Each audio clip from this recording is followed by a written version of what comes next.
And he's going to be, along with the rest of the Cardinal staff, picking up the slack for the injured Adam Wainwright. Wainwright, their number 2 in the rotation. Some would say their best pitcher, along with Chris Carpenter, is it's strike 1 to Max Venable. And it's strike 1.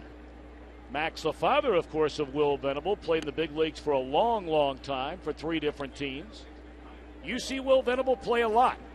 This will be his first full year playing every day, guaranteed, for this San Diego team. Well, the first thing that really stands out as far as Will Venable is concerned is his athletic ability. He is a very good athlete out in the outfield, and he's starting to become a bona fide power hitter, which you don't see leading off very often. Also, very good speed for Venable. Stole 29 bases a season ago, went 1 for 5 on opening day. And it swung on and fouled out of play. 2-2 to Venable. Westbrook has come all the way back from elbow reconstruction. He had some outstanding years with the Cleveland Indians when he finally broke into their rotation, and very much a ground ball pitcher. Gracie will talk about that in just a couple of minutes. In fact, among the elite ground ball pitchers in baseball when healthy. Good at bat here by Will Venable. And asking you shall receive, Tom Brenneman. Scouting report on Jake Westbrook. On your toes, infielders. When he's right, a lot of sinkers. And then no more curves. That means no more curveballs. That what used to be his secondary pitches. He just throws a fastball right by Will Venable. Talk about no more curves. You don't need a curveball when you just rear back and throw it right by the leadoff hitter. That's belt tie, outer third, and right by him.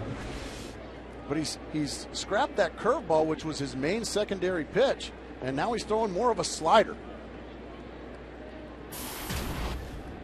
Jason Bartlett, one of a number of key acquisitions during the offseason for San Diego. They brought him to play shortstop every day, replacing the departed David Eckstein.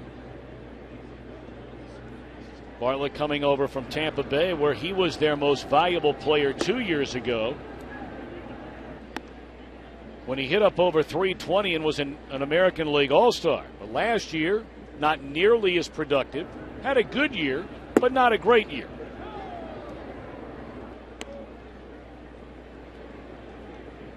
But guys like Jason Bartlett, Gracie, help you win a lot of games. That's why they brought him in. One hopper down to David Freese at third. 2 gone. Let's take a look at St. Louis defensively. Without Matt Holliday, Alan Craig, who's had some outstanding minor league seasons, gets a start out at left, joined by Rasmus and Lance Berkman. Freese, Theriot, Schumacher, and Pujols along the infield. And the 2-time All-Star Yadier Molina behind the plate. The Cardinals defensively brought to you by Scott. Jake Westbrook working so quickly. You love playing behind these guys. Working fast, throwing strikes. As an infielder behind pitchers like this, you're always on your toes, anticipating the next ball to be hit on the ground to you. Another one of the offseason acquisitions, Orlando Hudson. There's that tight little slider right there. Instead of the curveball, which Jake Westbrook used to throw as his primary secondary pitch, now it's that little slider. 0-2 on Hudson. And it's down and in. Hudson 0 for 2 in the season opener, knocked in a run with a sac fly and drew a couple of walks. He'll bring an outstanding glove with him to San Diego. He's won 4 gold gloves at second base. A great attitude to the clubhouse every day. One of the great guys in the game, Orlando Hudson. Which is hard to understand why, Gracie, he has bounced around so much in recent years. Normally you hear about a guy who's been with 4 or 5 teams over 5, 6, 7 years, and you think maybe not all that good in the clubhouse. Not the case with Hudson. Not at all. Pulled foul. And really everywhere Orlando Hudson goes, he wins. The team wins. He was with the Minnesota Twins last year. Obviously the success they had prior to that with the Arizona Diamondbacks. They got to the postseason in 07 with him. Yeah, reached a National League Championship Series that year against Colorado. 3-2 on Orlando Hudson. He was also with the Los Angeles Dodgers in their postseason a couple of years ago. Payoff pitch to Hudson, and draws a walk after falling behind 0-2 to begin the at-bat.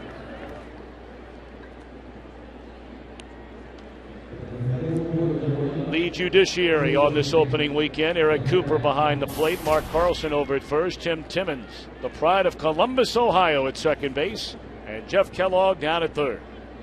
Had a feeling you'd get that one in. There's Tim Timmons. Well, we were down there visiting with the umpires before the game, and Eric Cooper, the home plate umpire, had a Notre Dame football jersey on. Big Notre Dame fan. And, of course, as soon as we came in, we get to talking a little college football, and sticking his chest out proudly was Tim Timmons saying, "I'm a Buckeye." Yes, he is, and he knows your Ohio roots, so he was proud to have you down there. Yeah, the other guys want to throw me out, but he was okay. Exactly. Runner goes, and it's pulled foul by Brad Hawk. Bud Black, with a subpar offense, he's got to try to take chances. Even though Orlando Hudson, not a big base stealer at all. He's got good speed, but never been a very good base stealer. He had him on the move there, trying to get him into scoring position for Brad Hawk. The Padres can't just sit back, especially now without Adrian Gonzalez. They just can't sit back and pound the ball over the boards. They've got to do small ball. San Diego won 90 games a season ago. They finished 2 behind the Giants in the National League West. On August the 25th, they were 76-49 and had a 6.5 game lead over the Giants in the West. Then they lost 10 in a row. And that was the beginning of a free fall that not anybody saw coming based on the way they had played the first 125 games of the season. And with their pitching staff, I think a lot of times when you use your pen as much as Bud Black does, bullpen, they tend to tire out late in the season. That's what happened. Fouled away by Hoff, who played inside the National League West up until last year his entire career, and had some really good years for Colorado. Had RBCI seasons of 84, 116 runs batted in 07. The next 2 years knocked in over 85 runs. Played in the All-Star game here in St. Louis a couple of years ago. Close plays over at first base. How does a guy fall that fast? It defies logic to be that good, and then all of a sudden to just, you're not even on the radar, and you're released after driving in hundreds of runs. Yep. 2-2 on Hop. Runner at first, 2 out, just underway, and there's a pop up into short left field, and Craig initially couldn't find it, and the converted third baseman makes a catch to end the inning. Albert and Company coming up when we return.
Look at Tony La Russa's lineup, brought to you by Taco Bell. Think outside the bun.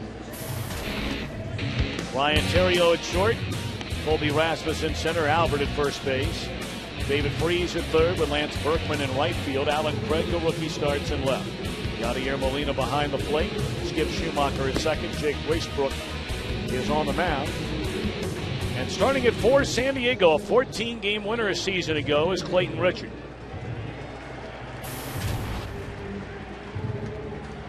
Richard, making 33 starts, led the team with over 200 innings on the mound. Yeah, Clayton Richard, a big old left-hander. Until you stand next to this guy, you just don't realize how doggone big he is.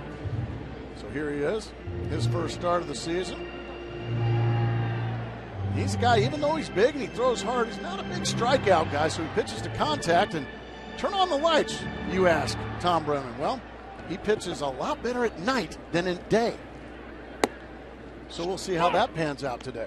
Former Cub and for a short time former Dodger Ryan Theriot, the batter. Now that's something you were asking about before the game, because you were a guy when you first came up, had all those great years playing in Chicago.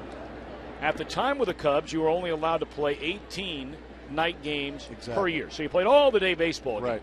And you guys were the only team for all those years where your numbers offensively were better during the day than when you played at night.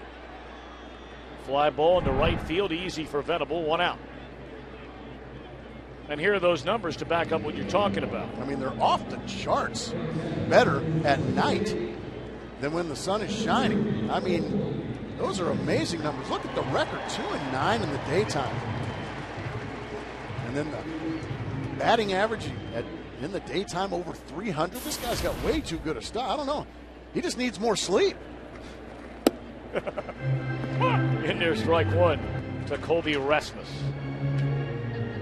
Rasmus, a very talented young player, capable of putting up big numbers as his career moves along. Apparently had a few issues last year with the manager Tony La Russa, but they're hoping that all of that is behind him. Base hit center field, and he has the first hit for either team in the game. Take a look quickly at San Diego defensively, presented by Scott's. They were outstanding defensively last year, but all the changes, especially in that infield of Bartlett, Hudson, and Hawk, all first-year starters with the Padres. And Hundley now the everyday catcher behind the plate. The biggest story, unquestionably, during the offseason and all the way till the beginning of spring training was that of Albert Pujols. He had made it very clear that if he was going to sign a contract extension to stay in St. Louis, it would be done before spring training began, or they wouldn't talk again until the season was over. Clearly the contract did not get done, and many wonder if this will be Pujols' final season in St. Louis as he lifts a fly ball to Maven for out number 2. Well, it's one of those darned if you do and darned if you don't. There's so many good arguments for bringing out Albert Pujols back. You know, obviously he is an icon here in St. Louis. Nobody went to the refrigerator during that at bat here in St. Louis, Missouri. I can promise you that. But it's also, you know, when you're talking about a 10-year contract, you know, that will take him into his 40s. Well, that's a lot to ask, and $300 million is a lot to ask too. But yeah. He is it's kind of a Derek Jeter thing, except a guy with much better offensive numbers. The general manager you saw a moment ago, along with their owner, Bill DeWitt. You know, naturally they're going to be more than likely looked at as the quote-unquote bad guys in this deal. But hey, look, they have a business to run, and you know many believe they've offered Pujols a lot of money, not necessarily on an annual basis to be the game's highest-paid player, and he is the game's best player. No question. That cannot be denied. The question is, can a market size like St. Louis pay Albert Pujols $30 million a year over 10 years and still field a team that can compete? Exactly. And will he be able to? I remember I was done at the age of 37, Tom. I couldn't do the things I used to be able to do on the baseball field. That's the danger of a long contract like that. A mistake there by Richard, an 0-2 pitch, and Freese shoots it into right field, a base hit. They're hoping Freese can stay healthy for the first time in 2 years. He's had so many problems. Had surgery on both ankles. Wanted the pitch up around the letters. It ended up going right down the middle, and Freese takes advantage of, as you said, Tom, a huge mistake there on 0-2. from Clayton Richard. Well, now Lance Berkman had 2 hits and 4 at-bats in his St. Louis Cardinal debut, coming off the worst season of his major league career that began in Houston and ended with the New York Yankees, when he knocked in only 58 runs and had 14 home runs between the two teams. But of course, for over a decade, Berkman has been one of the most feared sluggers in the National League. So many great years with the Astros. A guy that's always been a much more dangerous hitter from the left side than from the right side, especially power-wise. Much more of a dangerous power hitter from the left side. 1-0 pitch. And it's 2-0. See, only Mickey Mantle among all switch hitters in the history of baseball with a higher slugging percentage than Lance Berkman out of Rice University. Pretty amazing when you think about Eddie Murray, Chipper Jones. Yep. Oh, he got a good pitch to hit there up in the strike zone. Took a good rip at it, but fouled it straight back. This is one he'll wish he had back. That one was right around belly button high. That was one he could have done some real damage with.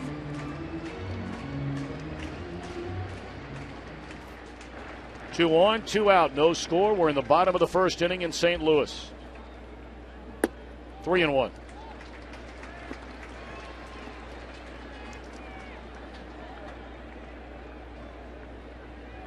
Berkman, 327 career home runs, 1,100 runs batted in. Wow. And he draws a walk to load him up for Alan Craig. Well, here the first game you're playing without Matt Holliday. Holliday felt some pain in his abdomen area even before the game started here on opening day. It grew worse after the game. Turns out he had to have surgery for an appendectomy. Man.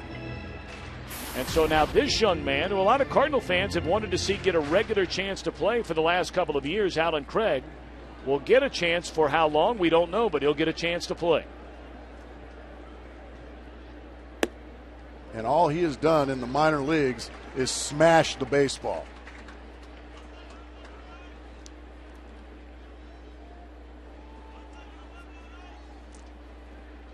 A lot of pop in the bat of Craig. 2-0, and all of a sudden, Nick Hundley, the catcher, says, hold on a minute. Now Orlando Hudson will come and try to calm down the young left-hander. San Diego, a very good defensive ball club as well, and I'm sure Orlando Hudson's over there saying, hey, I got a bunch of gold gloves out here, kid. Throw something with some sink on it down in the strike zone, make them hit it on the ground, let's get in the dugout.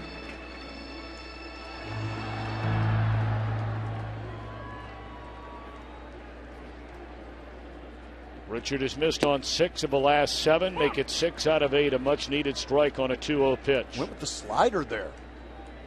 That was a dandy. Craig certainly not expecting that. Took it all the way.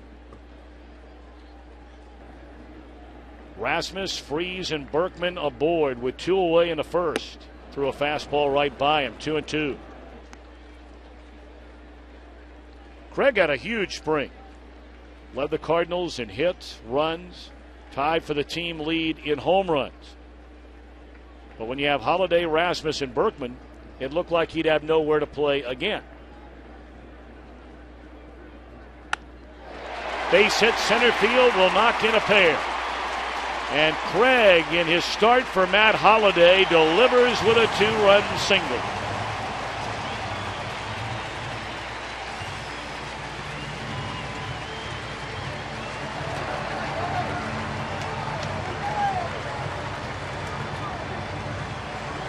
Now what a shot in the arm that is for the St. Louis dugout. Let's see how this at-bat went. A ball outside and then another ball outside. Now you're 2-0. A slider for a strike, and then another slider behind it for a strike, then a mistake again up in the strike zone right down the middle, and he just blisters it right back up the box. A great at-bat right there, and I liked what he was trying to, he did an overswing right there, a good 2-strike approach where, yeah, he hit a bunch of home runs in the spring. You don't need a home run right there, folks. All you need is a base hit back up the middle and give your team a quick 2-0 lead. And the woes continue yet again for Clayton Richard, at least during the bright sunshine. Gave you the numbers a short while ago. He truly has turned out the lights on the opposition at night, but has been lit up during the day. Strike one to Yadier Molina. Seems like every pitch is up around the belt. That's just going to get you hit at any level.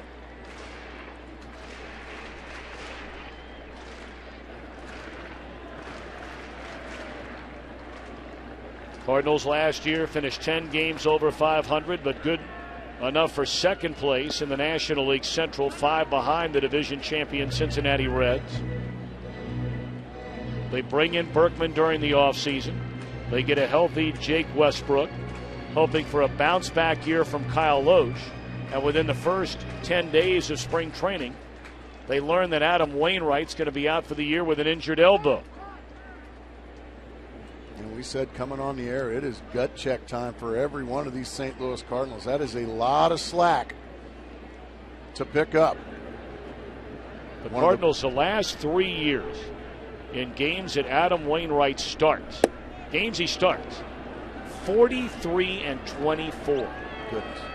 That's a lot of wins, man. Yeah, it sure is. He is one of the best pitchers in the entire game of baseball. He's right there in the argument with the best pitcher in the game. Adam will be joining us from the Cardinal dugout in the top of the 4th inning. So you want to stay with us for that. Looking forward to that. Mm-hmm.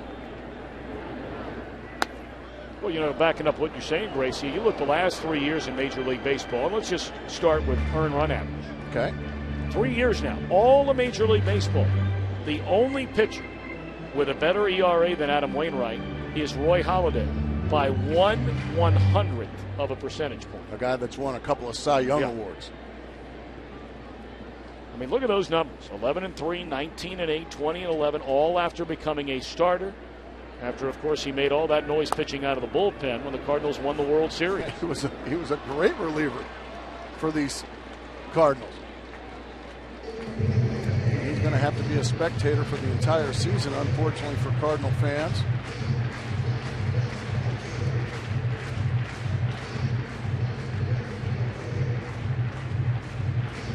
Well, it has been a lengthy bottom of the 1st inning for that young man, Clayton Richard.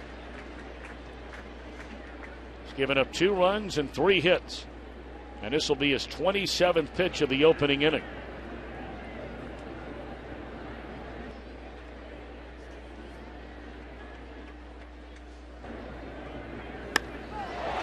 Club down the left field line. If it's fair, it's gone, and it bends foul. Seems to me the Cardinals have come out with a little chip on their shoulder today, Tom. They were talking to a few of them before the game. They were not happy with the way they lost on opening day here a couple of days ago. And then to compound it, to have a whole day off yesterday to stew about it, about how they let one get away to the San Diego Padres. And you can tell they've got a bit of a chip on their shoulder here early. 1-2 to Yadier Molina. And this should end the inning. Bartlett, the feed to Hudson, who just does beat the hustling Craig to the bag, and that'll end the inning. That's good to see, isn't it? Hustling nice. All the way. A 2-0 St. Louis lead at the end of 1.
By Budweiser is sponsored by Taco Bell. Link outside the bun. And by Scott's, the official lawn care company of Major League Baseball. Temperatures in the mid-60s after a chilly opening day in St. Louis a couple of days ago. This part of the country has had a long winter and ready for spring and summer in a hurry. Yeah, the Midwest took a pretty good pounding this winter, along with the East Coast. Well, now the former Cardinal Ryan Ludwig, he got a huge round of applause when they introduced the San Diego Padres opening day lineup here 2 days ago. Of course, he was part of that three-way trade with the Indians, the Cardinals, and the Padres, where Ludwig ended up with San Diego, and the man on the mound, Jake Westbrook, wound up here in St. Louis. Well, he was not only a fan favorite here, but he was also a clubhouse favorite. One of the real popular guys in the Cardinal clubhouse. A lot of guys hated to see him go. He was such a rock-solid player here for the Cardinals.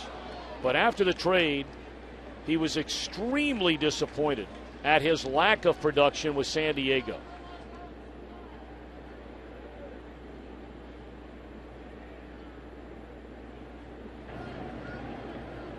One and two to Ludwig.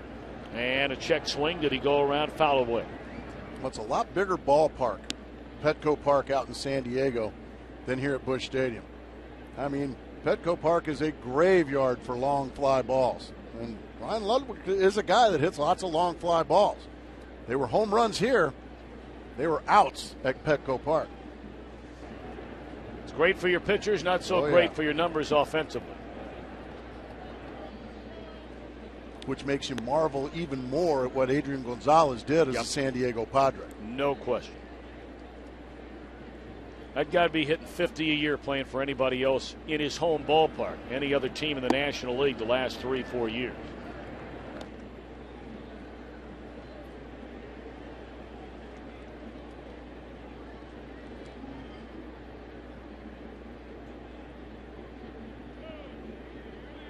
Three and two on Ludwig. And that's a walk to start the San Diego second inning. Well, that's a tough way to start the next inning after your team goes out and scores you a couple. All right, Gracie, how about our Ford keys to the game? Well, I'm glad you asked, Tom. I'm about to give it to you. For the Padres, it's a 6-inning game. They love to turn it over to the best bullpen in baseball.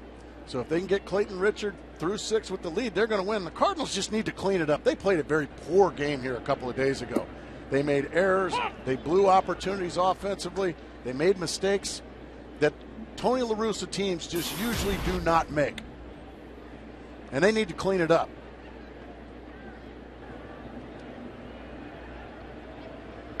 Leadoff man aboard here in the second inning for Chase Headley. And early in the game, the Cardinals certainly have cleaned it up. Came out smoking in the first inning. Headley, a third baseman by trade, moved to the outfield when he was buried behind the former Padre third baseman Kevin Kuzminoff. But now with Kuzminoff off to Oakland last year, Headley will get a chance to play every day.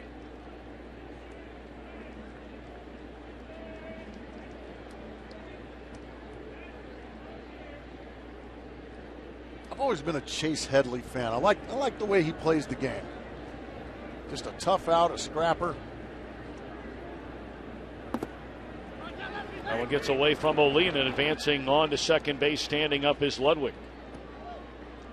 And once again, we go back to cleaning things up, Tom. A leadoff walk by Westbrook after your team goes out and scores you a couple. And they give this a wild pitch, but if you ask me, that was a pass ball. That ball was not in the dirt. It just looked like Yadier Molina, as good as he is, he just flat out whiffed it. As good and a two-time Gold Glover has got to come up with that baseball, bottom line.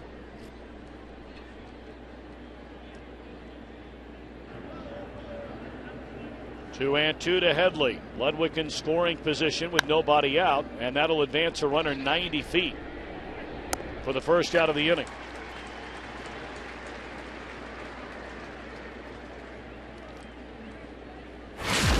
One of the heroes for San Diego on opening day with 2 outs in the 9th inning, down a run. A first pitch breaking ball from Ryan Franklin.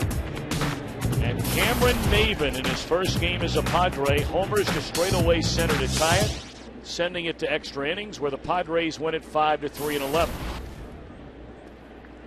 Gave up a couple of guys in their bullpen to get Cameron Maben. They were very high on him, and there's a lot to be high on. This kid is a great athlete. Former #1 pick by the Detroit Tigers. Went from the Tigers to the Marlins in the Miguel Cabrera deal.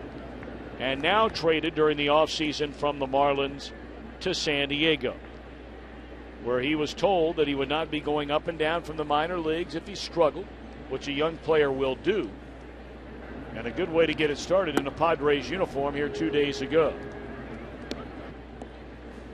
I'd like to go back to Chase Headley's at-bat. And just one of the things I really like about Chase Headley, right there after the wild pitch, moves Ludwig up to second base, gives himself up, and pulls the ball to the right side to set up Cameron Maben.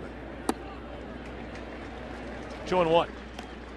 It's just good fundamental baseball, and that's what these Padres have to do, and you hate to keep harping on it, but there's not a lot of thunder in this lineup. They've got to do the little things, the fundamental things, nearly flawlessly in order to stay atop or near the top of the National League West this year. Which is what they did for 5.5 months of last year. Doggone right. Bud Black, the National League's Manager of the Year, by 1 vote, ahead of the Reds' Dusty Baker. Of course, many in Cincinnati very perplexed about that, simply if for no other reason the Reds were in the playoffs and the Padres weren't. Which makes a lot of sense. But both guys just did magnificent jobs last year. A vote for Bud Black was correct. A vote for Dusty Baker was also correct. That Cincinnati team is loaded this year, offensively. Reds winning in thrilling fashion on their opening day game on a 3-run home run in the 9th inning by Ramon Hernandez, scoring 4 to beat Milwaukee. And there's a walk to Cameron Maben. They're on the corners with 1 out. Milwaukee, a team in the National League Central. With the acquisition of Zach Greinke and Sean Markham, Greinke will be out a month with a broken rib. Markham makes his Milwaukee debut tonight in Cincinnati. And along with Giovanni Gallardo, they have shored up what was, well, really a weak starting staff from last year. And any lineup that you throw Ryan Braun and Prince Fielder, Casey McGee, they're going to score some runs in Milwaukee. Ball 1 inside. Ricky Weeks coming off a sensational year, and in the very first at bat of the season, clubbed a home run on opening day. Right now, Jake Westbrook asking for it with these 2 walks here in the inning. Nick Hundley, the batter. Big swing and a miss. Now, again, you broadcast in the National League Central, Gracie. Hundley shared time with Yorbi Torrealba last year. This year, he's the main guy. Tell us about it. Well, he's a guy, once again, Padres have a bunch of athletes, and he's not one of those rotund, slow-of-foot catchers. This guy's more of an athletic catcher. Got a good but not great bat. He's gonna hit the ball out of the ballpark every now and then, but he's a very good catch and throw guy. Pitchers love throwing to him. So they decided, okay, here you are, young man. The job is yours. 1-1 a count. And there's a base hit into center field by Hundley.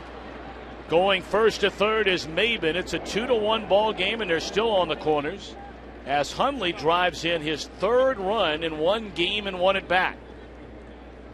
Well, we said Westbrook was asking for it with a couple of walks.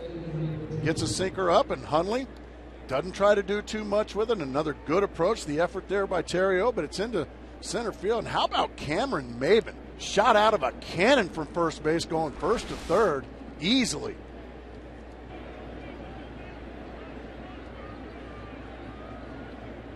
Well, now Richard, and again, you talk about athletes. This guy's an athlete. That one's bunted foul. Of course, it's been a number of years ago now, but never forget, as you get a look at Maben going first to third, never slowed down. When you watch him stride it out, it reminds you of a younger version of a guy that I loved to play against, but I hated the way he ran it. Every ball down, and that was Devon White. Remember how Devon White used to glide effortlessly and cover more ground than anybody. Bluff to third, bluff to first. Of course, Devon White will be the answer to a trivia question of a team that you've been working for many, many years, the Arizona Diamondbacks, who was the first ever Arizona Diamondback to go to the All-Star game. And it was Devon White.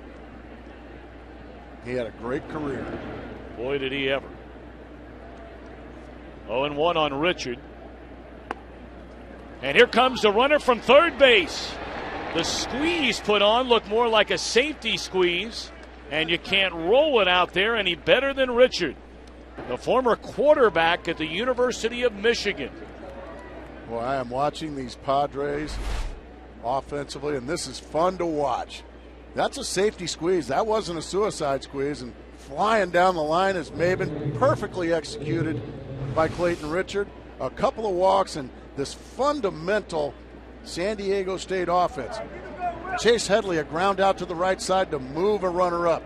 That runner ended up scoring. Now, the safety squeeze with the pitcher up, beautifully executed. This is fun baseball to watch. You don't see it very often in this home run derby that has become Major League Baseball. It's kind of refreshing to see some old school offense. Of course, very few used to play that kind of baseball better than the Cardinals did back in the 80s when you came into the Major League. Under Whitey Herzog. Vince Coleman, Willie McGee, Tommy Herr. Well, the only big slugger they had back in those days, Jack Clark. Jack Clark, and before him it was George Hendrick, and he led the team with about 15 homers every year. Venable motoring up the line, and a nice play by Westbrook to throw him out. Couple of walks, and both of them score in the inning, along with good fundamental baseball to tie it at 2.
Fox Saturday Baseball presented by Budweiser. Great times are waiting. Grab some Bud.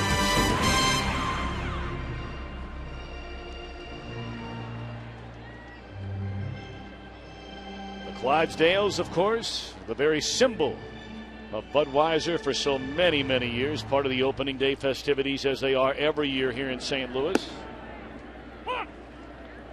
Cardinals got 2 runs in the bottom of the first inning. San Diego answered with a pair in the top of the second. So it's Schumacher, Westbrook, And then Ryan Theriot against Clayton Richard here in the bottom of the inning.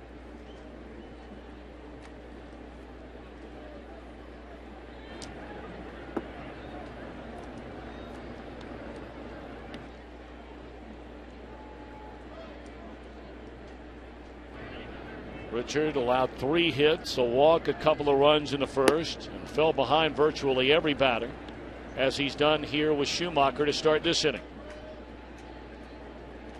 Going to struggle for both starters today.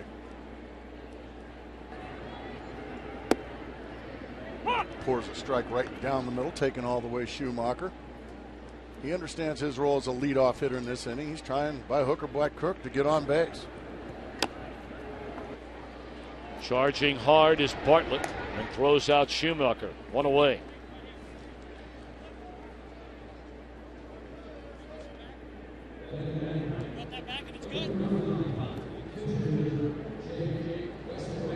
So now Jake Westbrook.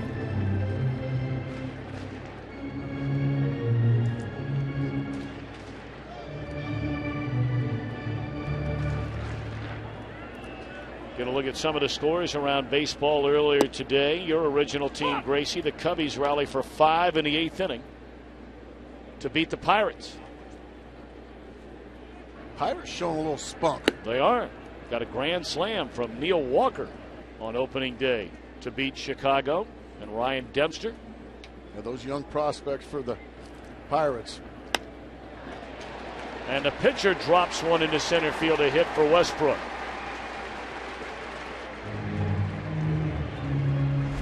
Jake Westbrook right off the end of the bat. Something thigh high and out over, and he just swats it back up the box.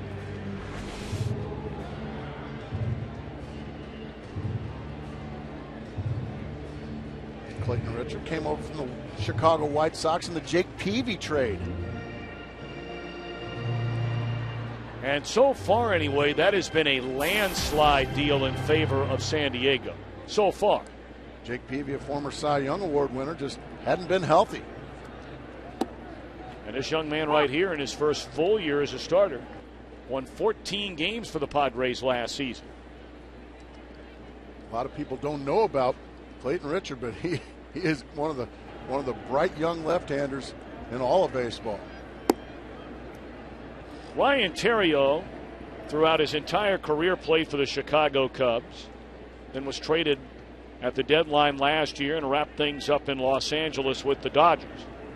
When the Cardinals made the decision to trade Brendan Ryan, they brought in Ryan Theriot. And a lot of folks around here are still puzzled as to why Brendan Ryan was traded.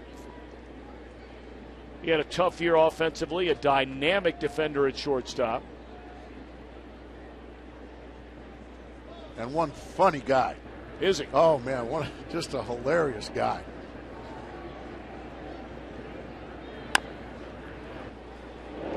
Bartlett to Hudson, and they're unable to double up Theriot, but there are 2 outs in the inning. I'd like to remind you, Fox Wednesday, the breakout new comedy of the year, is finally here. For these security experts, breaking in is just another day at the office. Christian Slater, we saw him down in New Orleans during football season this year. Haven't heard much out of him lately. We're about to. He's starring in Breaking In, premiering this Wednesday after American Idol on Fox. What a really nice guy, and the runner is, whoa, nearly picked off. Hard to believe he wasn't picked off. I believe Brad Haupt missed the tag. I think that's the only way that Theriot was going to be able to scamper back safely. The throw certainly beats him. Yeah, that's right. That's a case where Brad Haupt, an outfielder most of his career, just didn't put himself in position to make the tag. Let's see if the Cardinals can take advantage. That should have been the 3rd out. Richard picked off 6 a season ago. He has 15 of them in his very young career. 0-2 to Rasmus. Yeah, he just flat out missed the tag.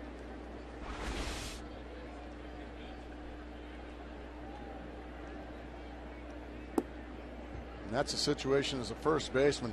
When you see that you've got him picked off like that, you just drop to both knees right in front of the bag and just don't let the guy get back and put the tag on him. All right, now I got a question for you because you won multiple Gold Gloves. You were an amazing defensive player. I mean, all the hits you had, you led all Major League Baseball in hits in the 1990s. You led Major League Baseball in doubles in the 1990s. I saw you play a lot of games. You were an unbelievable defender. For a guy who's learning the position for the first time, why would Haup hold the runner on like he does with both feet off of the bag or away from the bag? That wouldn't be the way I teach it. I would have one of those feet right there. We'll get back to that when we come back. Is that all right? Absolutely. I'd love to talk about it. All right, one hit, one left. We're back to St. Louis after a word from your local Fox station.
Men left on base through the first two innings for San Diego. The Cardinals 2 runs, 4 hits, and they've left 3.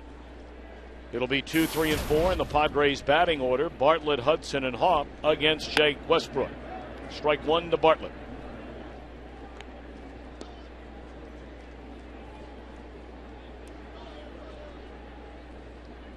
Westbrook has already walked 3 batters through the first 2 innings. And both batters he walked in the second came around to score. That was a clinic in the fundamentals by the San Diego Padres. And it got a little sloppy again for the Cardinals there in the second as well. Lined into right field. Berkman is there. Bartlett retired.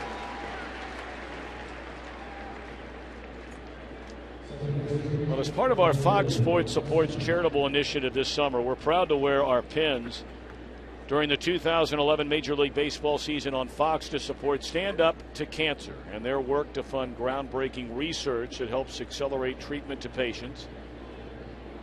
For more information, we invite you to please visit standup2cancer.org/Fox Sports. All the charities that we've been a proud partner with through not only baseball, the NFL, NASCAR, and the BCS have benefited tremendously thanks to all of you. Slow roller to the right side. The pitcher will cover. And Hudson fell down coming out of the box.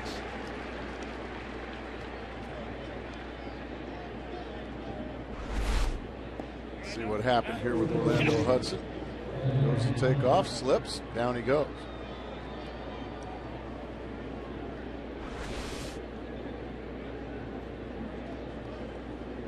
Now with 2 down and nobody on, here comes Brad Hopp. Hudson appears to be all right. Now, Hopp was a guy over at first base when the inning came to an end, and I started to ask you about, his positioning over there when holding a runner on. Right. And you said you wouldn't have taught a guy to stand like he was. He was way up in front of the bag. And I was always taught, and I would teach now, to keep his right foot on the base. You see where he starts right now, and he even moves further up. It's tough to make a tag from way up there. Terrio dives to the outside part, and he's out of reach because you're so far up in front of the bag.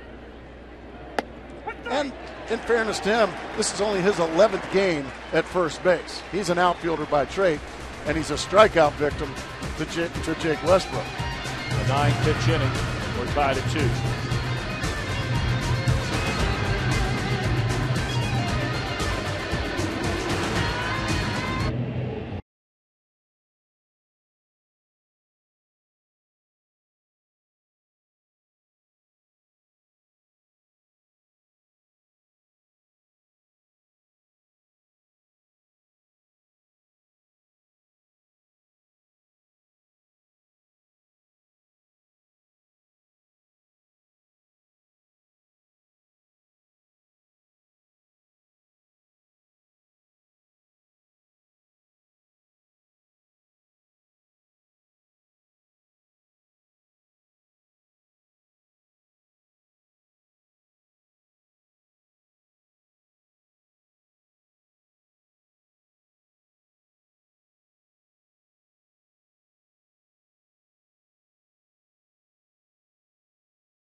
Come to bat last of the 3rd inning against Clayton Richard.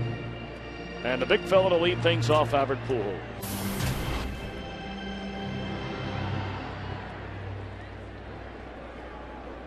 Well, the numbers are, you could go on and on, Gracie, for the next 5 hours about what this guy has done since entering the major leagues.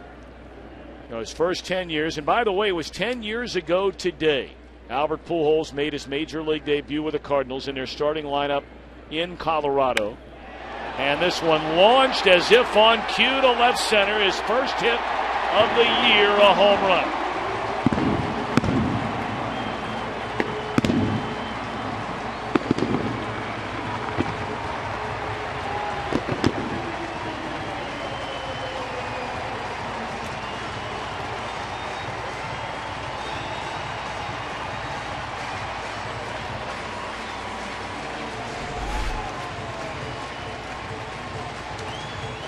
Fastball middle in.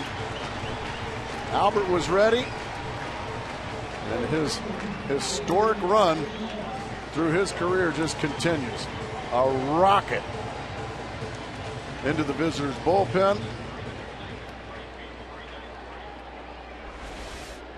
You run out of superlatives, don't you, Tom? You certainly do. You consider the guy has played 10 full seasons, and when I say it was his 10-year anniversary today, obviously you're talking about playing in his first game at the big league level in the 0-1 season. But it's 10 full seasons in which he has played. And to think that in 7 of the 10, he's either finished first or second in the MVP voting. Number 2 last year to the Reds' Joey Votto. He averages almost 35 home runs and 120 RBIs per year. And it's unfortunate that he has become a guy, as that one's swung through for strike 3, but he's become a guy, unfortunately, that I think baseball fans and baseball in general has taken for granted. I think you just take for granted his greatness. Mm-hmm. And I mean, his numbers and his career is right there with the greatest players of all time, and that includes Babe Ruth. That includes Lou Gehrig, Ted Williams. We're not talking Mark Grace. We're talking those guys.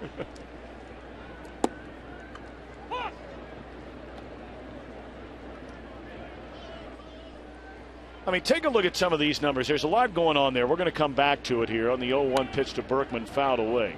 But consider through the first 10 years of a career, some of the guys that he has passed in various categories at the same points in their career. Hank Aaron in home runs. Rickey Henderson in runs scored. Stan the Man in runs batted in by over 300 more than usual. And he's considered the greatest Cardinal of them all up until Pujols. He was. And it doesn't matter what the category is you're talking about. He has been the best player in the game since he stepped foot on the field for the first time 10 years ago today. Berkman had a hit taken away on a nice play by Headley. But I just think his greatness has been taken for granted a little bit, because you have to expect a nice play by Headley. Just another reason why you just love what he brings to the table. He's turned himself into an above-average third baseman now defensively, and just a guy that gets it done offensively somehow, some way. All right, 3-2 Cardinals after the home run from Albert Pujols.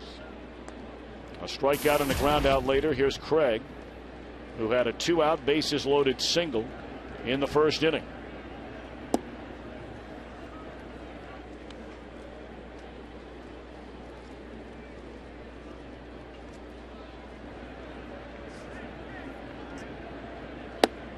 On the inside corner, a strike.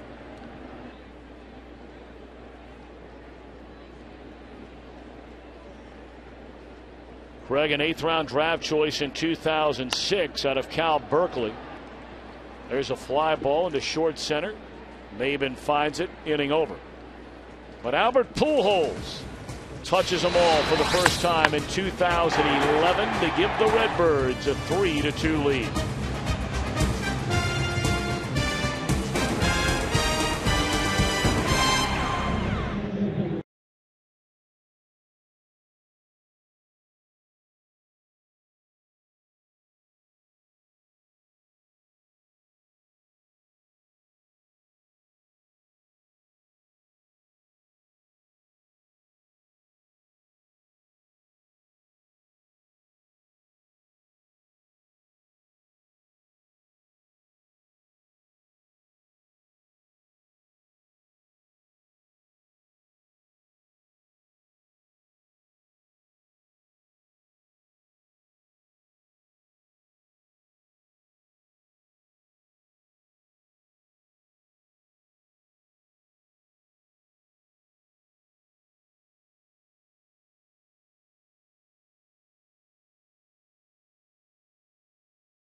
Sponsored by the all-new 100% reinvented Ford Explorer. Drive one.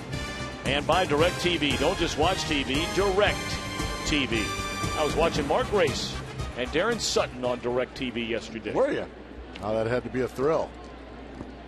A thrill a minute watching Diamondbacks baseball against Colorado on opening day.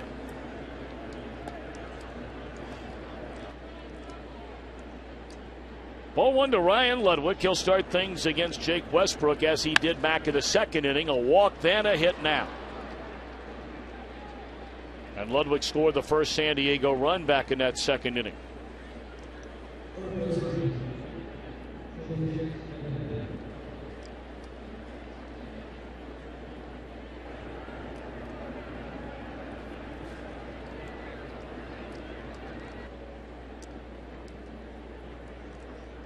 Let's see if Bud Black has any ideas about starting a runner here.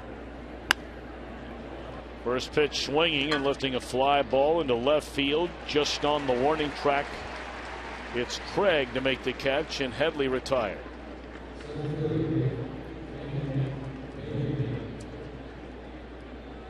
Talked about Maven playing for his third team now in the last 3 years. He's only 23 years old and all the tools in the world, and by all accounts he's a great young man. Question is now he gets a chance to play every day. Will he fulfill so many huge expectations? I'm going to say yes. I think all young players need every now and then is just an opportunity to get out there and play. Whether you go 0 for 4 the night before or you're in a 0 for 12 slump or something like that, yeah, that's okay. You're playing today. And a confident player is a good player. But if you're worried about, oh my gosh, I'm 0 for 2, I might not get to play tomorrow if I don't hit a double down the line here, then you're a worried player and you're not going to be nearly as effective. And your manager in such a situation back when you first came up, Don Zimmer. Don Zimmer gave me that opportunity. And as a player, I thank God every day for Don Zimmer. Got tied up with a fastball. It looked like he went around. He did.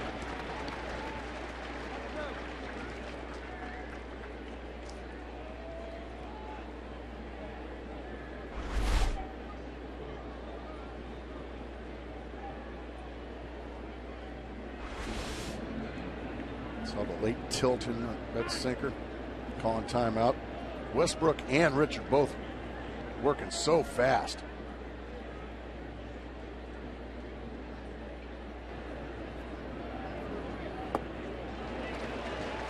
They've been chasing that one down and away for strike 3. There are 2 out in the inning. We ask you please join Major League Baseball and the Major League Baseball Players Association in helping the children in Japan that are in need. Visit unicef.org or text Japan to 864-233 to donate $10. Standard text messaging and transactional fees do apply. For more information, visit MLB.com/Japan Relief. That ball clubbed into right field, hit well. Drifting back is Berkman, and he's not going to get it. This will tie the game. Ludwig rounding third. He will score. On his way to third is Hundley, and it's a 3-3 game.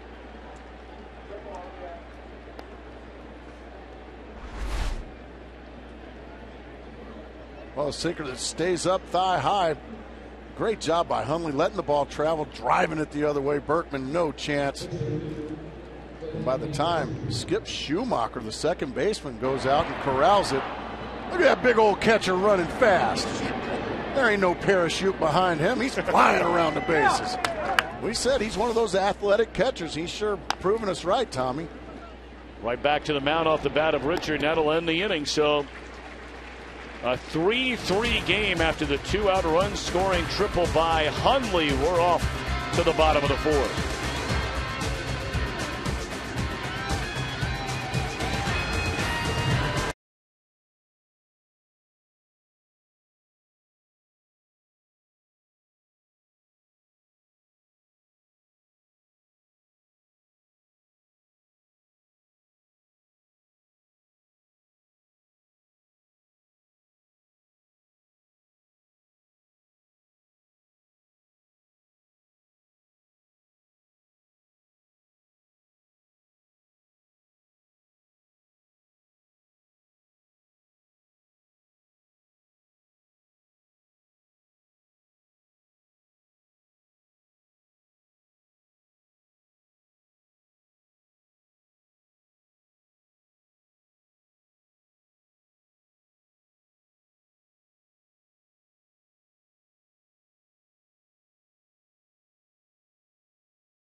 Fantasy baseball at foxsports.com/fantasy.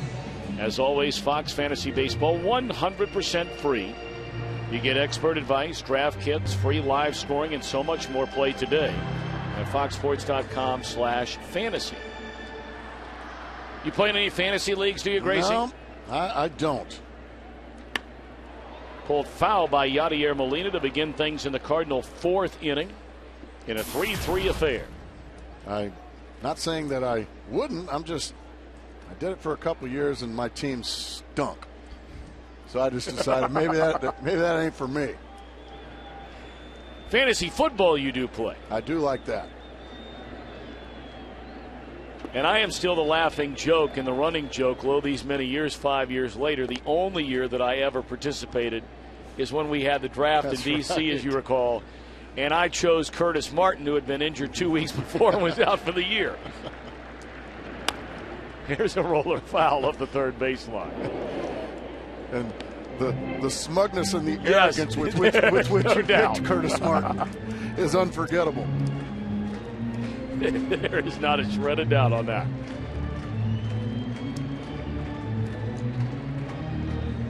Thought I had owned the place. He lasted until the ninth pick in the draft. The look on your face of how do you like them apples? As once we finally got off the floor. One hopper down to third. And you have talked a lot today about Chase Headley, and why not? He throws out Molina to begin the inning. Well, hurry in to get your free Scott's MLB Fan Guide, available exclusively at Lowe's. There'll be a lot of green in the heartland of America this summer with all the snow and rain they've had. Oh, man. I shouldn't say they, I should say we. We've had the same thing. Not too far down the road. There's a pop-up on the first pitch in the at-bat to Schumacher. So here you have a starting pitcher who has labored through the front 3 innings. And yet they're really doing him a favor by committing 2 outs on the first 3 pitches here in the bottom of the 4th inning. And both Molina and Schumacher very aggressive and really not on pitches that you should be all that aggressive with. That was a slow breaking ball first pitch, but Schumacher decided it was good enough. And he just hits a little lazy pop-up the other way. 3 runs, 3 hits, 3 left for San Diego. 3 runs, 5 hits, 3 runners stranded for the Cardinals. Richard has only walked 1. His mound opponent, who bats now, Jake Westbrook, has walked 3.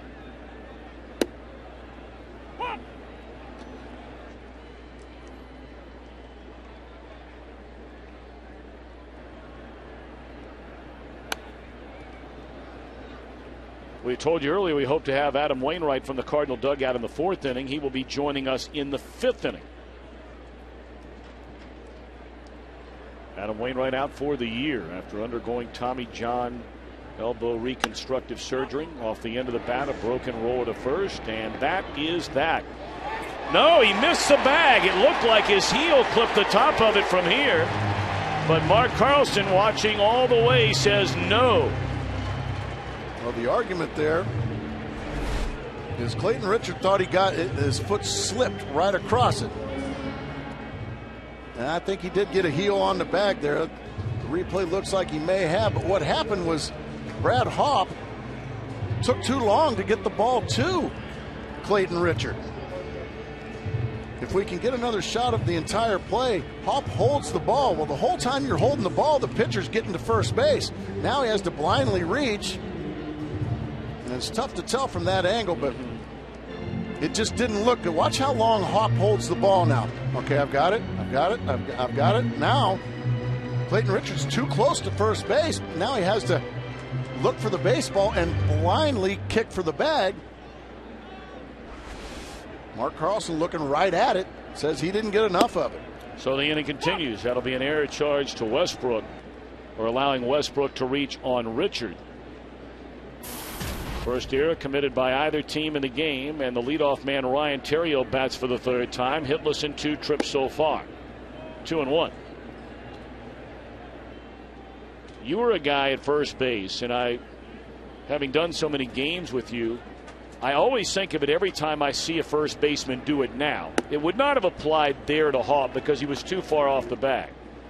But you have said for years, if a first baseman can avoid throwing the ball ever to anybody covering the bag, take it yourself. Take it yourself. Don't ever risk a poor throw or the pitcher handling the baseball. And I think that one was far enough away that Brad Hawk probably had to. But yeah. But in that situation, when you see you have to feed the pitcher, get it to him as quickly as possible so he can catch the baseball. Now he has time to find the bag. In that situation, Hawk held the ball, and then it became a difficult play because Richard had to find the baseball and kick at the bag blindly. So it ended up being a really wasted effort right there, because he should be in the dugout right now and his team should be hitting. Instead, he's trying to get that fourth out of the inning. And in the major leagues, if you consistently give opponents more than 3 outs, you're asking for it. 3-2, the runner goes, and it's ball 4. So after what should have been the final out of the inning, Richard walks Terrio and now has to face the always dangerous Colby Rasmus in a 3-3 game with 2 on and 2 out. And we've got a meeting on the mound. And now watch when Hawk gets the ball, and watch how far. That's about 7 extra steps by holding the ball that Clayton Richard was closer to first base. If he could have got it to him a lot quicker, then Clayton Richard would have had about 10 feet after catching the ball to look down, find the bag, and make an easy play. So they turned a very simple, easy play into a much more difficult one, as that one is kicked to Headley, and, well, just leave it to Chase Headley, the guy we've been raving about all day, to take care of business. So all's well that ends well, folks. He is officially your guy.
Comes to bat against Jake Westbrook here in the top half of the 5th inning, alongside Mark Grace and our entire Fox crew. I'm Tom Brenneman, and a pleasure to be joined. And we certainly thank Adam Wainwright, 29-year-old outstanding starting pitching for the Cardinals, who got the bad news, of course, during the spring that he would miss the entire year after undergoing Tommy John surgery. And Adam, thanks for being with us. How you doing?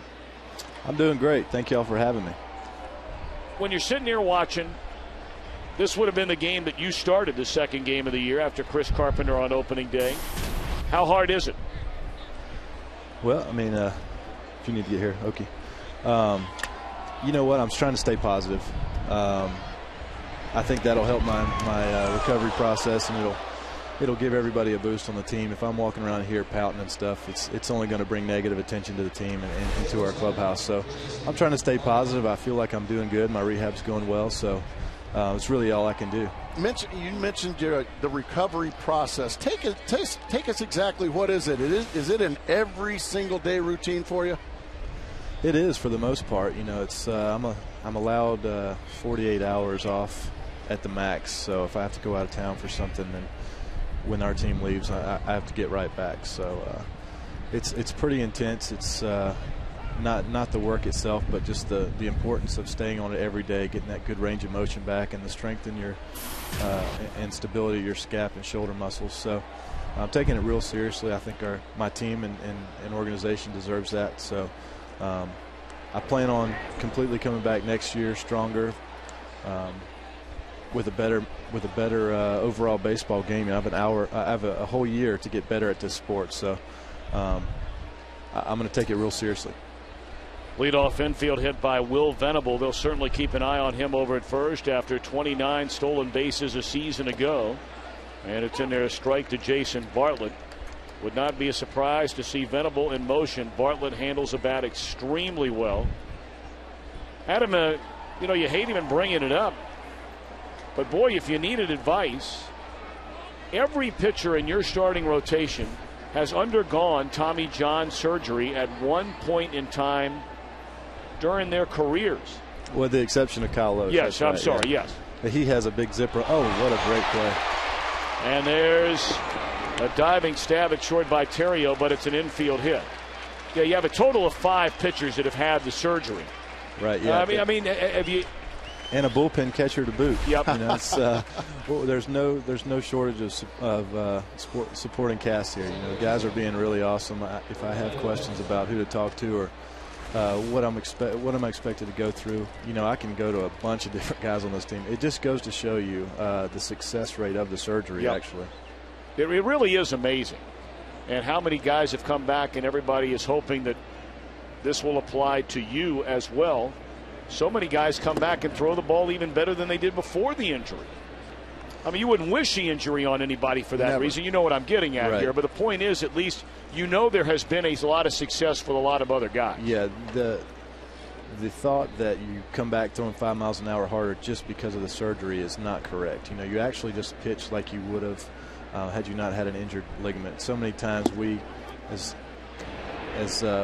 pitching 32, 34 starts a year, 180 to 230 innings, whatever you're going to pitch, you get that kind of stretching of the ligament, and you just don't have quite what you would have with a perfectly healed, great ligament. So you come back throwing in a way that is completely healthy, but at the same time, like I said earlier, you get a whole year to spend strengthening everything else as well. So there's a lot of reason why you come back throwing better. Adam, you got also some bad news for a teammate of yours in Matt Holliday. Are the guys staying positive down there, or do you have to fight the woe is me situation? Well, I mean, you never like losing guys like Matt. He's been so great all spring and had a great start to his season 2 days ago. But you know, he's going to be back within a week probably. And our team still has some really, really great players that can step up. Alan Craig and John Jay are both really, really quality players to take his place. And the rest of our lineup is very underrated, I think. You know, we got obviously Albert and Matt, who are MVP type guys every year, right. But Lance Berkman's finished second in the MVP several times, if I'm not mistaken. I think you're going to be really, really surprised at how great Colby Rasmus and David Freese are too. They're going to intentionally walk after the sacrifice by Hudson. The cleanup hitter Hoff, and take their chances with Ryan Ludwig. Of course, you sat on the Cardinal bench a number of times when a guy named Pujols would get walked in front of Ryan Ludwig. I'd imagine if you're on the mound, that's not the best scenario on the planet to have Ludwig coming up with the bases loaded. No, Luddy's a great hitter, quality guy in the clubhouse too. I mean, we miss having Luddy around. He's a good hitter, but you got one out and probably one of the best sinker ballers in the game. You take your chances getting that double play right here. Now, your stuff is different sort of stuff than Jake Westbrook. But right now, if you're on the mound, bases are loaded, 3-3 tie, 1 out here in the inning. How are you going after Ludwig? Well, the easy answer to that is you're just trying to get an out. If you can avoid that run from scoring on third base, then that's good. But the last thing you want to do is compound the inning and give up a big crooked number trying to get cute and picking at the corners and stuff. You still want to attack him, get this hitter out. If you mess up and walk him or get yourself into a big hitter's count, that's how you give up big numbers, and that's how you lose games. You don't usually lose games based on a one-run inning. It's when you give up the 2 or 3 spot that really hurts. Yeah, that first pitch strike is important, isn't it, Adam? Well, it is, but just getting back into a pitcher's counts where they're not real sure what's coming. Now Jake's gone 2-0, but one thing he always has is that good sinker ball. Yep. And a sinker ball pitcher, it always has a chance to get 2 outs with 1 pitch.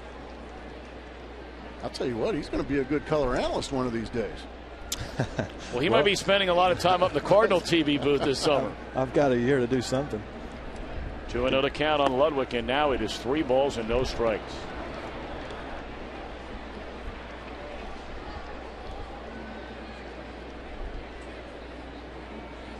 Nice to see a good 3-0 swinger right here, ground ball to short. Yeah, you'd love that if you could get. I'm sure he's taken all the way here. He is, and it is poured right down the middle by Westbrook. Of course, the Cardinals have 2 guys that swing on 3-0. Just about more than anybody in the league. Pujols number 1. And San Diego, not a team that generally likes giving hitters a 3-0 green light. 3-1 he'll be hacking. But it's off the plate, ball 4, and Westbrook has walked in a run. San Diego leads for the first time today. It is a 4-3 game. Well, Adam, so many people around baseball were so upset when you were hurt, because I think everybody who follows the game, whether you're a player, a manager, a coach, a fan, those of us that follow the game from up here in the booth, and we wish you nothing but the very, very best to get well soon and come back better than ever. Thank you very much. That means a lot. Appreciate y'all having me. You're good for the game, young man. Good luck. Yes, sir. Thanks. Love the yes, sir. That's a Southern guy. Well, that also means I'm old. Well, Dave Duncan is making his way out to the mound to visit with Westbrook. And it gives us a chance to take a peek ahead to Fox Saturday Baseball next week. Again, the Yankees will go to Fenway Park. They'll battle the Red Sox in the latest meeting between 2 of sports' biggest rivals. Some will see the Phillies in Atlanta to take on the Braves. A special time, 12:30 in the afternoon Eastern, 9:30 a.m. beginning with This Week in Baseball. Check local listings for the game and start time in your area. Many believe the Atlanta Braves will pose a legitimate threat to the Philadelphia Phillies in the Eastern Division this year. What do you think? Who's your pick in the East? Well, you got to look at Jason Mott there getting loose, and it's strike 1 to Chase Headley. There's no way I'm picking against Philly. I'm not saying that anybody is not capable of beating them, but with that starting rotation, there's no way I'm picking against them. That's going to be tough. The only problem in Philadelphia is offensively right now. Yep. That one pulled, and a base hit into right field will bring in 2 more runs. A 2-run single by Chase Headley. And all of a sudden, it's 3 on the board, still 2 on, only 1 out, and a 3-run San Diego lead. Well, Westbrook got the ground ball he wanted, but it was rifled by Headley right past Albert Pujols, and start the merry-go-round for these San Diego Padres. 2 more runs score. Ludwig all the way to third base. They're just so efficient with their chances. When they get chances, they don't mess them up. Tony La Russa is on his way to the mound. We're going to have a pitching change. So a very rough season debut for Jake Westbrook. He lasts just 4 1/3 innings, gives up 6 hits so far, 6 runs, and walks 5. Mott comes on to replace him.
Day for Jake Westbrook, 4 1/3 innings, 6 hits, 5 walks, 1 intentional. Strikes out 3 in so far, charged with 6 earned runs. He leaves with 2 on and 1 out in a 3-run San Diego fifth. Cameron Maben coming up, and Jason Mott, hard throwing Jason Mott, a former catcher turned pitcher, takes the ball. Hard throw as the shadows start to creep out onto Busch Stadium.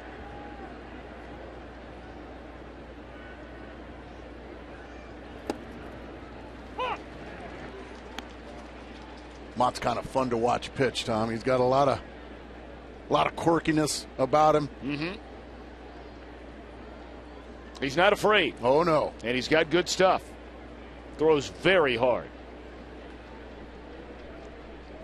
0-1 to Maben with runners on the corners, and that fastball misses low and in to even the count. Maben has walked, scored, and struck out. He's one of those guys that we call maximum effort guys. Every pitch is as hard as he can possibly throw it.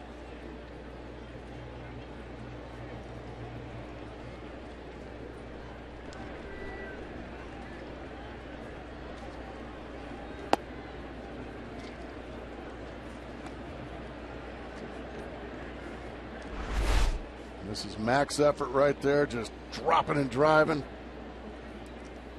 96-mile-an-hour fastballs. He can go even higher than that. Mott drafted as a catcher in 2003 in the 19th round out of Iona College up in New Rochelle, New York. That one jerked fair up the third base line.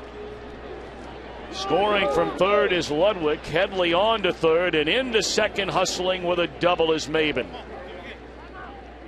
Well, the San Diego Padres, after stunning the Cardinals on opening day, are blasting off on St. Louis pitching here in Game 2.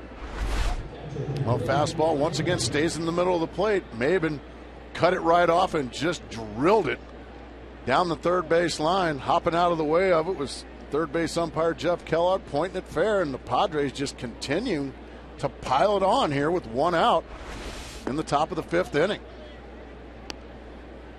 The only batter that's been retired gave himself up for a sacrifice in this inning, and that was Orlando Hudson, which during our visit with Adam Wainwright, we didn't have a chance to get into the whole strategy there of Bud Black. The count went to 2-0 in that at bat with Orlando Hudson. They gave him 1 swing on a 2-0 pitch. He swung and missed. After that, number 3 hitter asked to bunt. You don't see that very often. You're exactly right. Not in this day and age. Managers love 3-run homers, but they're just not going to come for San Diego this year. But what they've got is a bunch of guys that are solid fundamentally, and they just continue to pressure you with speed and athleticism. Well, help make baseball and baseball moment kids will never forget. Go to ChevyBaseball.com to support youth baseball. Plus, enter to win one of 4 trips to the 2011 Major League All-Star Game in Arizona, and the keys to a new Chevrolet. Bases loaded for the pitcher, and it's in the dirt, ball 1. Well, that is such a difficult play, such a great play by Yadier Molina right there. You don't have time to get down and block a 96-mile-an-hour fastball. That's a fastball that Mott just spiked in front of the plate. Somehow, some way, Molina was able to corral it and keep that from being a wild pitch.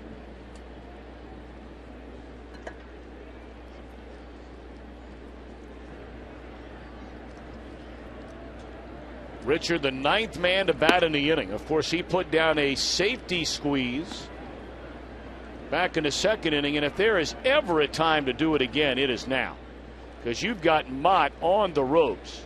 But do you bunt it a 2-0 pitch? I think you take this pitch right here if you're Richard. And it's ball 3. This is the knock on Mott. A lot of people believe he has the stuff at times to be a closer, but command can occasionally be an issue, as we're getting a look at right now. Well, and also Jake Westbrook has kind of conditioned Eric Cooper back behind the plate, the home plate umpire. When you're all over the place, you can't expect Eric Cooper, the home plate umpire, to give you borderline strikes. Those pitches are close, but they're just out of the zone, and you're not going to get those when the guy in front of you just walked 6 guys in front of you. A 4-pitch walk to the pitcher with the bases loaded. The 5th run here in the 5th inning, and they're still loaded. 8-3 San Diego. Boy, this is ugly.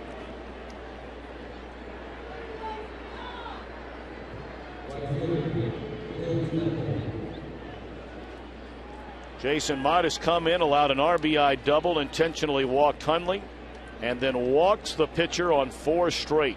And here's a man who started the inning with an infield hit, Will Venable. Strike 1. 8 earned runs in 4 1/3 innings officially charged to Jake Westbrook.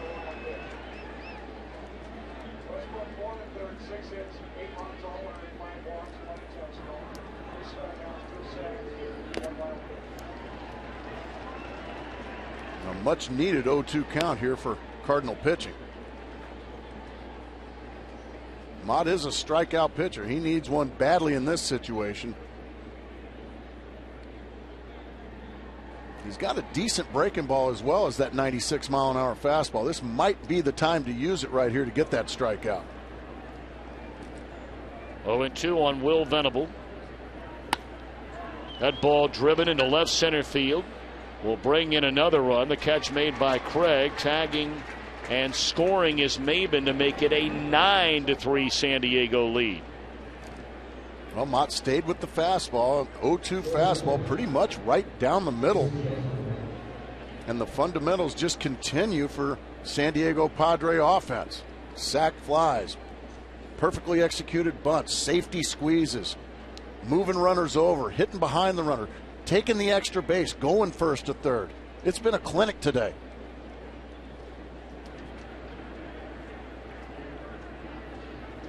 Now Bartlett, who had an infield hit and scored a run in this 6-run 5th inning. The Cardinals have walked in 2 runs in this inning. 2 walks with the bases loaded. They walked 5 batters all of last year with the bases loaded. 1-1. It just makes for a bad day at the ballpark when your pitchers are out walking people. Now your defense is on their heels. The lead balloon has absolutely hit Busch Stadium here in St. Louis. I mean, you can hear a pin drop. When you're not throwing strikes, it just takes everything out of the game.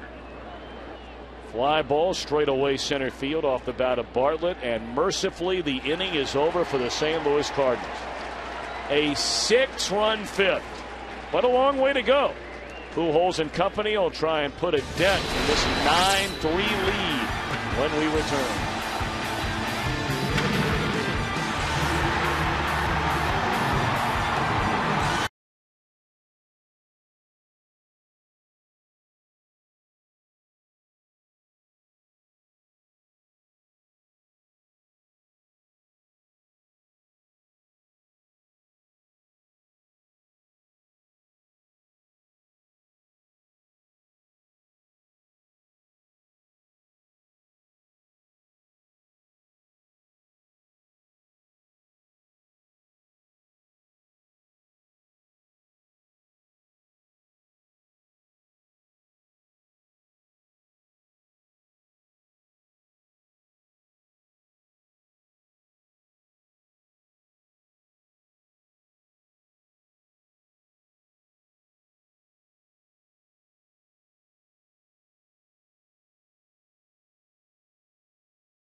Baseball is presented by Budweiser. Great times are waiting. Grab some buds. Long way to go, but a big hole for the home team here in St. Louis. And Albert Pujols to lead things off. He homered back in the third inning. San Diego breaking a 3-3 tie with 6 runs in the top of this 5th inning. And you brought it up earlier, Mark Gray. San Diego's MO: get ahead and put you away late. Generally, they don't score 9 runs in 5 innings. A rocket that knocks over Bartlett, the shortstop. That has to be terrifying as an infielder with a ball with that much top spin. Am I right or wrong? Oh, my goodness. Playing first base, holding a runner on. As you see, Pujols just check the fillings right there of Bartlett. Man, it was a lot of fun holding runners on with Barry Bonds and Darryl Strawberry, Cliff Floyd. Ooh, Cliff Floyd. Yeah. Ooh. Our buddy Rick Sutcliffe. Yeah, that was fun when he'd hang a slider to one of those guys. Bam! There's a ground ball to the right side. 2 away in the inning. Well, that's a story, one of the best stories I've ever heard. Your old pitching coach, Billy Connor, a game in Cincinnati one night. Apparently, Rick Sutcliffe had given up, 3-4 home runs in an inning, and they're blasting off the fireworks after every home run. Out comes Billy Connor, and what happens? Well, Rick Sutcliffe was a lot like Bob Gibson of the Cardinals. He didn't like anybody coming out to his mound, especially a pitching coach, so he added a few expletives, and what the heck do you want out here? He didn't say it that way, but Billy Connors came on out and said, Rick, I know you got everything under control out here, but I just wanted to come out and give that guy running the fireworks a little more time to reload. And I was on the mound for that, and I had to stifle a large laugh, a loud laugh. Sutcliffe was not happy with me, and he was not happy with Billy Connors. But it's one of the best lines on a pitcher's mound I've ever heard. There's no question. 2-0 to count on Lance Berkman, who has walked and bounced out to third. Now, one of the big questions with St. Louis this year coming in, I mean, even before the terrible injury to Wainwright and the appendectomy a couple of days ago, yesterday, in fact, for Matt Holliday, is can Berkman return to the player he was in Houston? We'll get back to that a little bit later on. A 1-2-3 fifth. We move to the 6th, all San Diego.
Is sponsored by Chevrolet, proud to support youth baseball across America.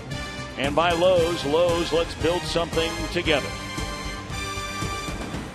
San Diego comes to bat top half of the 6th inning after striking for 6 runs in the 5th. And 6 runs is the San Diego lead. The O-Dog, they call him, Orlando Hudson. We talked about one of the real characters of the game is Orlando Hudson.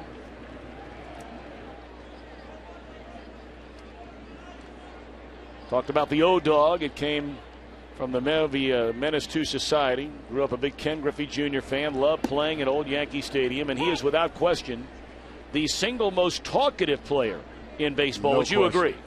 Once Sean Casey left the game. Yes. Then he passed the torch to Orlando Hudson. Just one of the most delightful guys I've ever met. That one pulled the Pujols, and he will flip it to the covering Jason Mott. Well, now for a DirecTV game break. Let's go out to Dodger Stadium, where the Dodgers have won the first 2 games of the series against the defending world champion Giants. Take a look at this. Giants leading 2-0. Watch the ball boy leapfrogging into the stands to avoid the double by Freddie Sanchez. Miguel Tejada scores. 3-0 Giants. They tacked on a run since.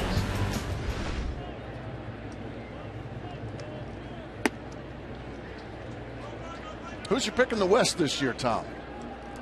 These San Diego Padres are in the West. You know what? I really did not pick a division champion in any of the divisions now, but you're the guy that sees the West more than anybody on a day in and day out basis. There's a broken bat roller, and the shortstop had so much time. And Ontario tries to barehand the ball, and it cost him an out. That's Brad Hawpe running, not Orlando Hudson. And you're exactly right, Tom. This ball just shatters the bat of Hawpe, and for some reason Ryan Ontario comes in and tries to barehand it. And a lot of times when you have to barehand a ball, they give you the benefit of the doubt and they give you a base hit in that situation. But because Ontario, not only a mental error but a physical error in that situation, you got to know who's running right there, as you said. That wasn't Vince Coleman running. That was Brad Hawpe. So he gets a deserved error in that situation.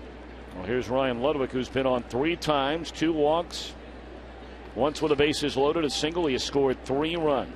I'll begin back to the West now. I mean, San Diego won 90 games last year. Exactly. Lost only 72, but it wasn't good enough to win the division. That belonged, of course, to the World Series champion Giants.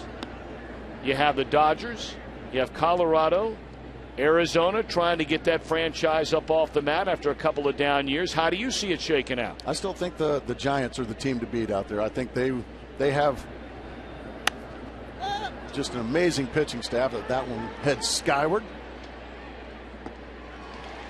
Yadier Molina will put that away for out number 2. All right, so you still like the Giants? I do. The pitching the Giants have is just it's just terrific, and they've got a little more offense than you give them credit for.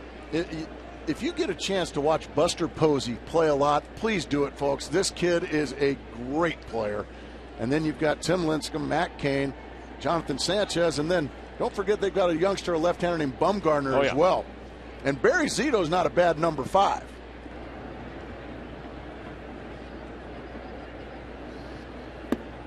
But right now they're without their closer, Craig Wilson.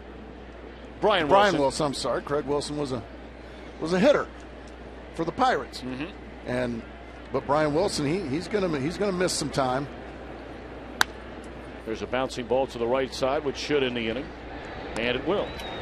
An error, a man left, middle of the 6th. It's still San Diego 9 and the Cardinals 3.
uncle.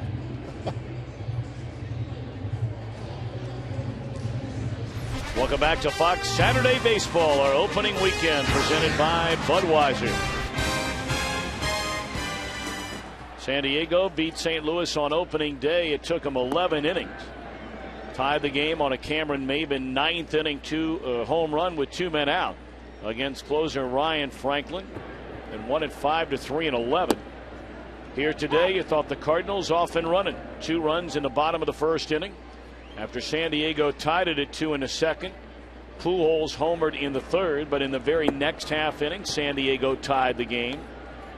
And then the Padres a 6 spot in the 5th inning, and they lead 9-3.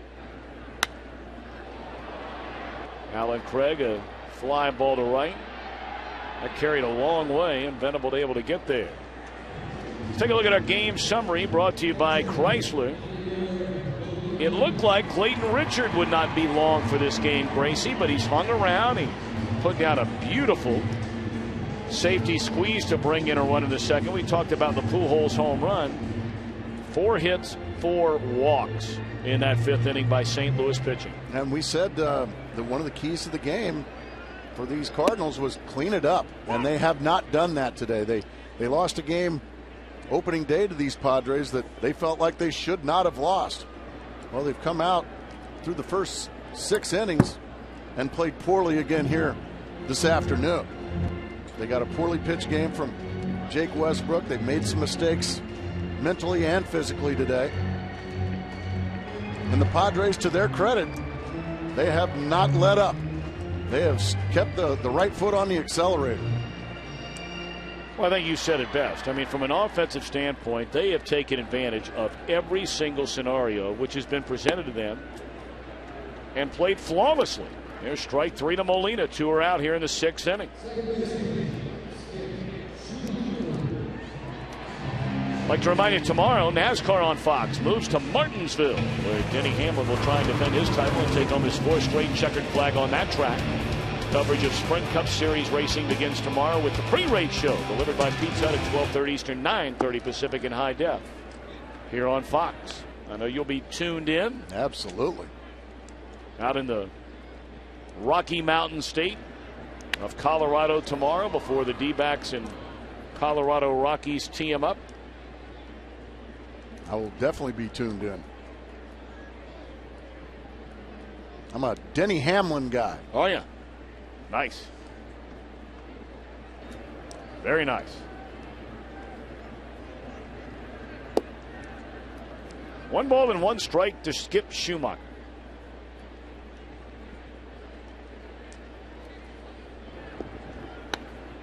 Off the end of the bat, popped up to the shortstop Bartlett, and Richard rolling right along. He's retired 7 in a row and leads by 6.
fame.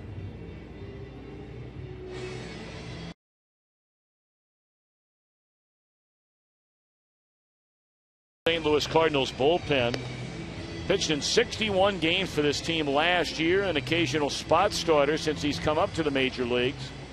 Those are good numbers for Boggs last year. Yeah, he did a good job for these Cardinals last year. And he's one of those guys that's just serviceable. You can use him in long relief. You can use him in short relief. Come out and get one right-handed batter if you need him. And then if there's an injury and you need a spot starter, he's a guy that can do that. A very valuable guy to have. So Gerald Laird, who came over during the offseason, he will back up Yadier Molina, and he'll get his first action behind the plate. Taking over for Molina as we begin the 7th inning. San Diego in front 9-3. Cardinals had leads in this game of 2-0 and 3-2. But after San Diego tied it in the 4th inning, if you're just joining us, the Padres scored 6 runs in the 5th. Against the duo of starter Jake Westbrook and reliever Jason Mott.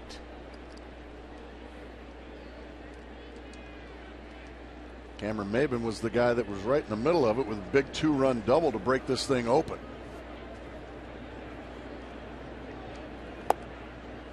One and two to count. Maben from the Tar Heel State. Grew up in North Carolina. Went to Roberson High School in Arden, North Carolina. Wants Chris Tucker to play him in a movie.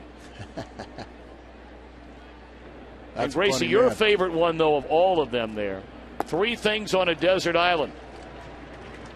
Music, food, and women. Oh, attaboy. Nicely done, Cameron. Yeah, you gotta stay healthy with food. You gotta keep yourself lively with some music, and sure, gotta have some females. You kidding me? No, it's not. He might have just become one of my favorite players. Here's Nick Hundley. What a start. Granted, it's only the 2nd game of the year, but nothing like coming out of the gates quickly, and that has been the story for Nick Hundley. He's been on base 3 times today, driven in 2 with a single and a triple. He's been intentionally walked, and already has 4 hits and 4 RBIs in the first 2 games of the year. Not bad out of your number 8 hitter. But you talked about that toughness and that athleticism of Hundley and what he brings to a spot that normally does not go hand in hand with athleticism. And certainly behind the plate, he brings a football mentality with him, and he's the son of Tim Hundley, a former University of Washington assistant coach, went on to Texas El Paso as a D coordinator, and now is part of Rick Neuweisel's staff at UCLA as their secondary coach.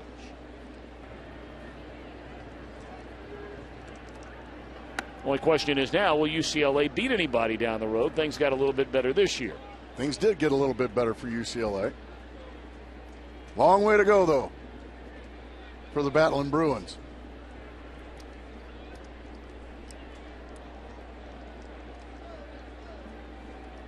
Cedric Hunter stands in the on-deck circle. He would bat for the pitcher, Clayton Richard. Well, the way this game started, if somebody would have told you that Richard would go 6 innings and allowed only 3 hits and 5 runs after the first inning, I'm not sure you'd have won that bet. I think you're absolutely right. Hundley getting some more pine tar, but right on cue. We talked about the Padre game plan, and that is it's a 6-inning game. Clayton Richard going to go his solid 6 innings and turn it over to, well, what was last year the best bullpen in all of baseball. Richard threw 28 pitches in the first inning. There's a swing and a miss by Hundley, and he's retired for the first time today. Back-to-back strikeouts for Mitchell Boggs. And here are the final numbers for Richard. 5 hits, 3 runs earned. All 3 runs came in the first 3 innings. Walk 2 and fan 3. And that's pretty much what he has done ever since he came over from the White Sox. And what was really impressive about him is once his team got him a run in the fourth to tie it up, and then the six runs that he got in the fifth inning, he just became a bulldog. I mean, he just was a runaway freight train. He just marched up and down that lineup with the St. Louis Cardinals, and really in the last couple innings has stolen the Cardinals' hearts.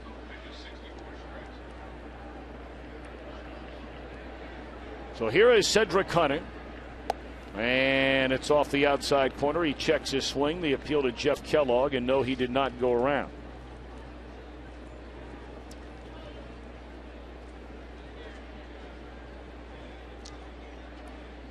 Hunter, only 23 years old, out of Decatur, Georgia. A third-round pick in 2006. Went Double-A to Triple-A last year and had a very good year. Had an on-base percentage up over 375, runs well, and draws a walk.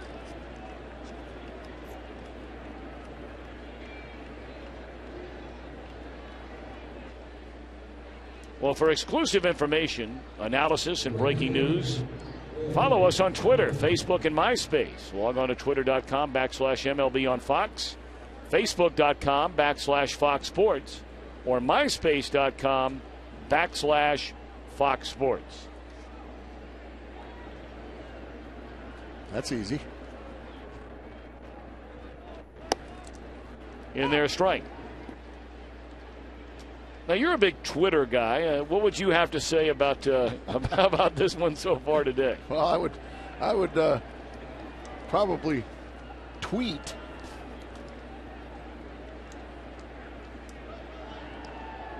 that the San Diego Padres trying to make a statement. I mean, yeah, we lost our main ingredient in our offense. He's now playing first base in Boston.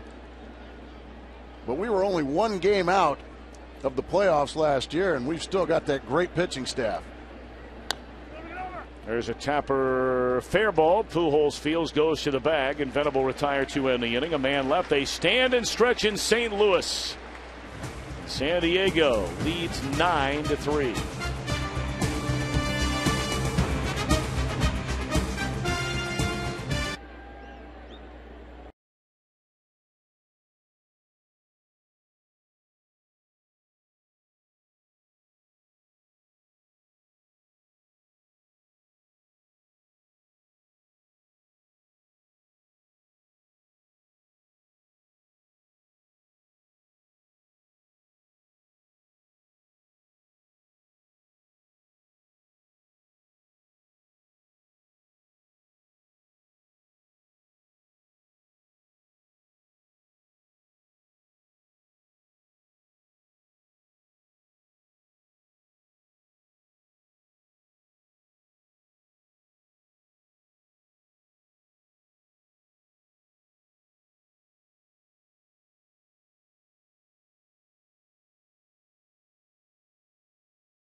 By Budweiser is sponsored by Just for Men Hair Color. Live Forward.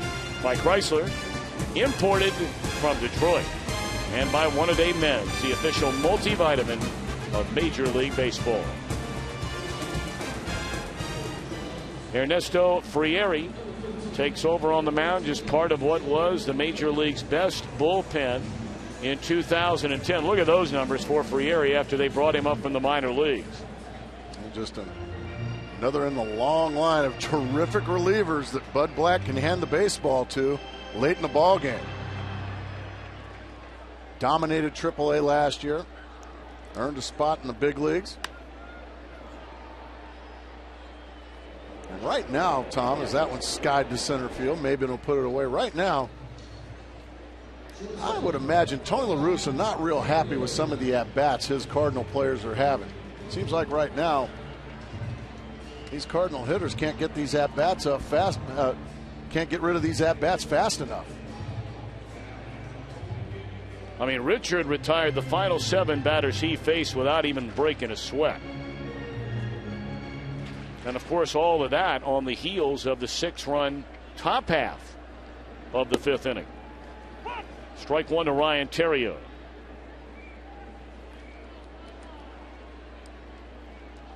Of course, their hitting coach, Mark McGwire, who was under the microscope this time a year ago when he returned to coaching, and everything that has gone on with this Cardinal team, starting with the Adam Wainwright injury in spring training, and Mark McGwire has been basically left alone.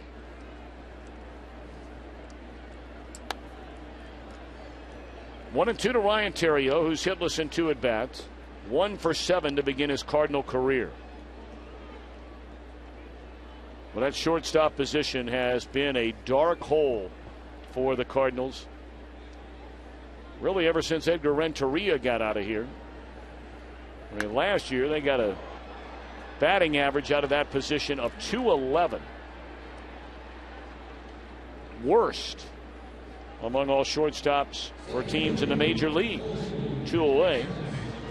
And it's time for the Just for Men Keep Your Edge spotlight. And here's that bullpen, Gracie, you talked about last year. Yeah, they're just terrific. Anybody that Bud Black hands the ball to is going to come in and just about every time get 3 quick outs. And the thing that I like about all these guys out in the San Diego bullpen is they're all strike throwers. They can all get ahead with strike 1. And then they can start using their secondary pitches. But Frieri, a guy that a lot of people haven't heard of, but if you've ever seen this kid pitch, I mean, he is very talented. Kind of comes from a strange angle, gives hitters a bit of a different look. Well, just as the bullpen gives the Padres the edge, you too can keep your edge with Just for Men for mustache and beard. You get a little gray working in that beard. You know what? I'm starting to get a little more salt than pepper, unfortunately. There's Heath Bell. He's the anchor of that bullpen out there. Terrific closer for the Padres. Is he ever? His idol was the late Rod Beck. Remember how great Rod Beck was for years with the Giants and Cubs?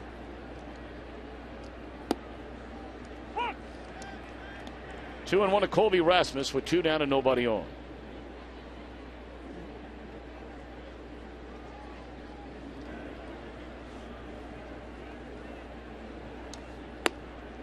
Taken up. 3 balls and a strike.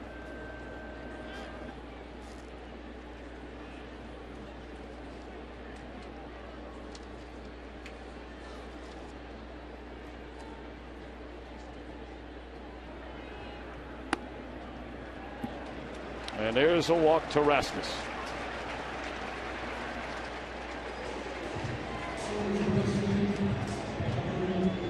That'll bring up Albert Pujols, who homered back in the 3rd inning. Of course, he does it all. In the field, has won a couple of Gold Gloves, a 9-time All-Star, already 3 National League Most Valuable Player awards, has won a World Series, and he won the Roberto Clemente Award as well for all of his spectacular work helping families that have children with Down syndrome. And when Pujols got married, he married a woman who already had a child with Down syndrome, and he has very much embraced those very special kids and trying to help their lives be better every single day. Children and adults. Fair ball, and the third baseman can't believe it. Throw's going to go into second base. I think the third baseman, Hundley, is saying, you got to be kidding me.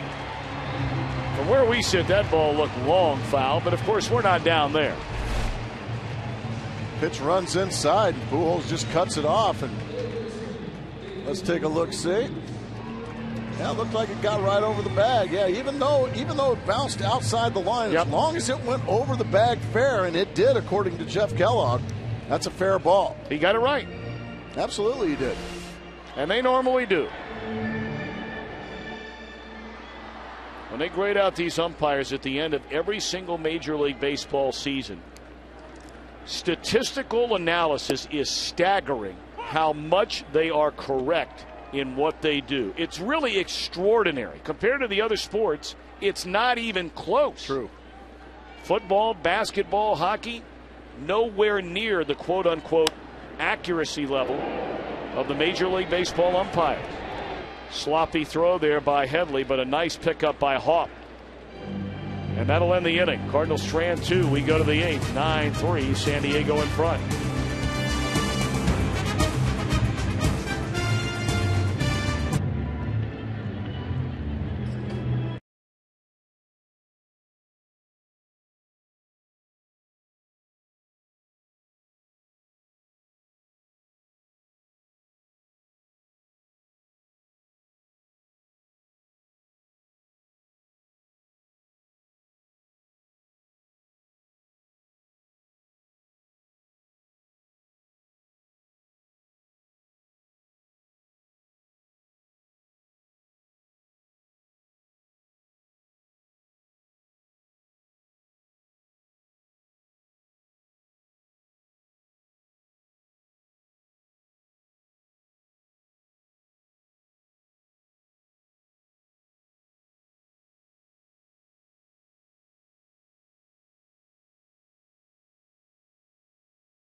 (9-3) San Diego in front of the St. Louis Cardinals. And welcome back to Fox Saturday Baseball, presented by Budweiser. A little over 38,000 on hand today at Busch Stadium. And a lot of them have already made their way for the exits. That one popped up into foul ground. And Pujols, just in front of the dugout, makes a catch. Nice play by Albert for the first out of the inning. Got the hat of his manager. Yeah. Makes really a terrific play here. That's a long way to run.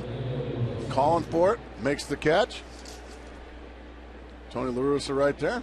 Took his hat. Flipped it right back to him. It's good to see. You know, it's hard to believe. I don't know if you would agree with this, Gracie, but there you get a look at the hat.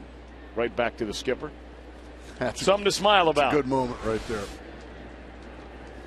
You know, after all those years in Oakland, here Tony La Russa is in his 16th year as a St. Louis Cardinals manager. 16 years. That is the longest such streak among all major professional sports head coaches, baseball managers.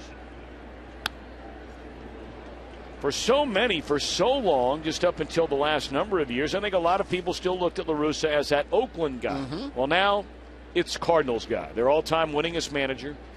Went by Red Shane Dinks. He's led the team to 8 division titles, 2 pennants, and of course their 10th World Championship, which came in 2006. Fly ball left field. Nice play by Craig, 2 away.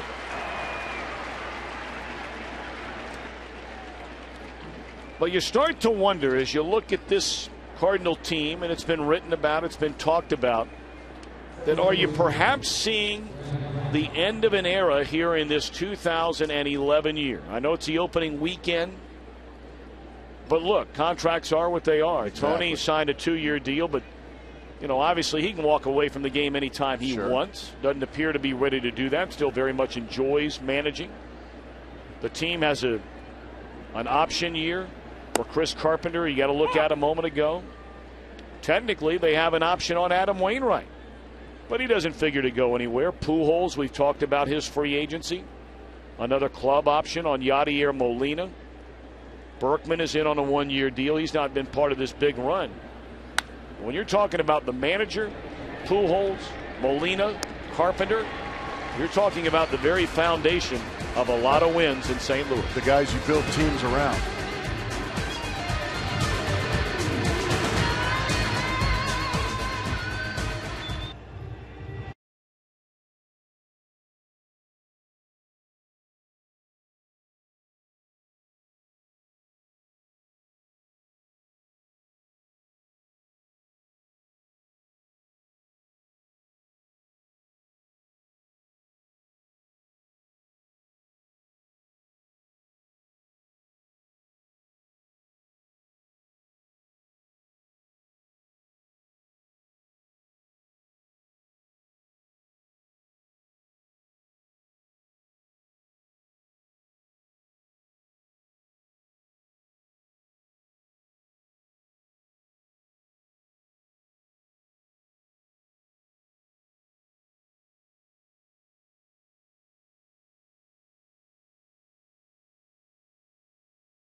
Sponsored by Lexus. Escape convention in the radically new Lexus CT Hybrid. And by the U.S. Postal Service.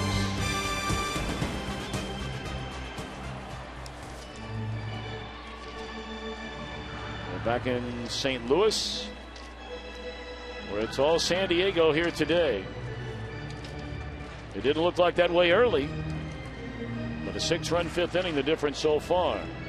#1 draft pick out of The Ohio State University is left-hander Corey Lupke. And this young man may end up being in the starting rotation as their #5 starter when all is said and done.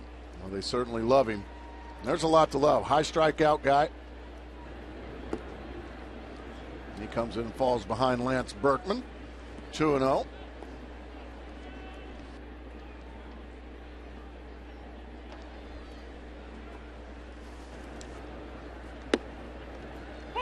And he fires a strike in there.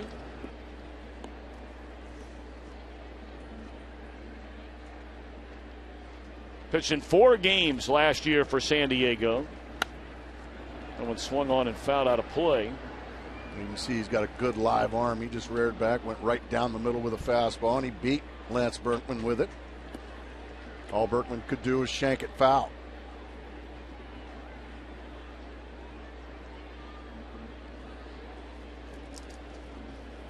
2-2 to Lance Berkman, leading off the St. Louis 8th inning.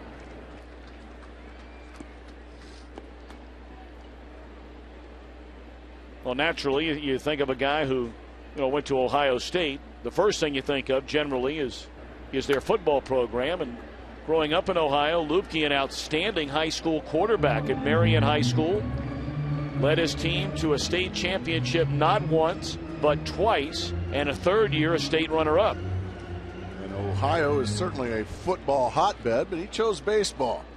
I think he made a good choice, because here he is. Swung on and fouled back out of play.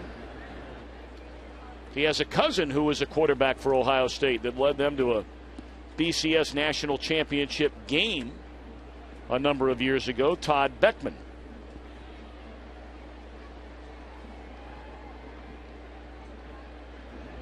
And who can forget him? Swung on and fouled out of play. Well, Beckman was a quarterback when they lost that national championship game down in New Orleans, 4 or 5 years ago against LSU. Oh, okay.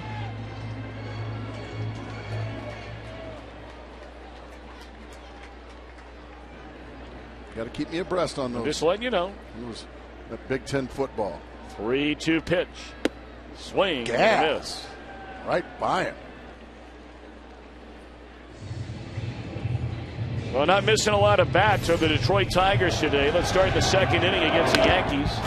1 out, 2 on. Mark Teixeira, 3-run home run to right off Brad Penny to make it 6-0. 6-3 in the bottom of the fifth. 2 on, 2 out. Russell Martin, a 3-run home run to left field off Brad Thomas. And the Yanks are laying it on once again. The Detroit Tigers. Mark Teixeira, usually a notorious slow starter. Couple of home runs in the Yankees' first couple of games.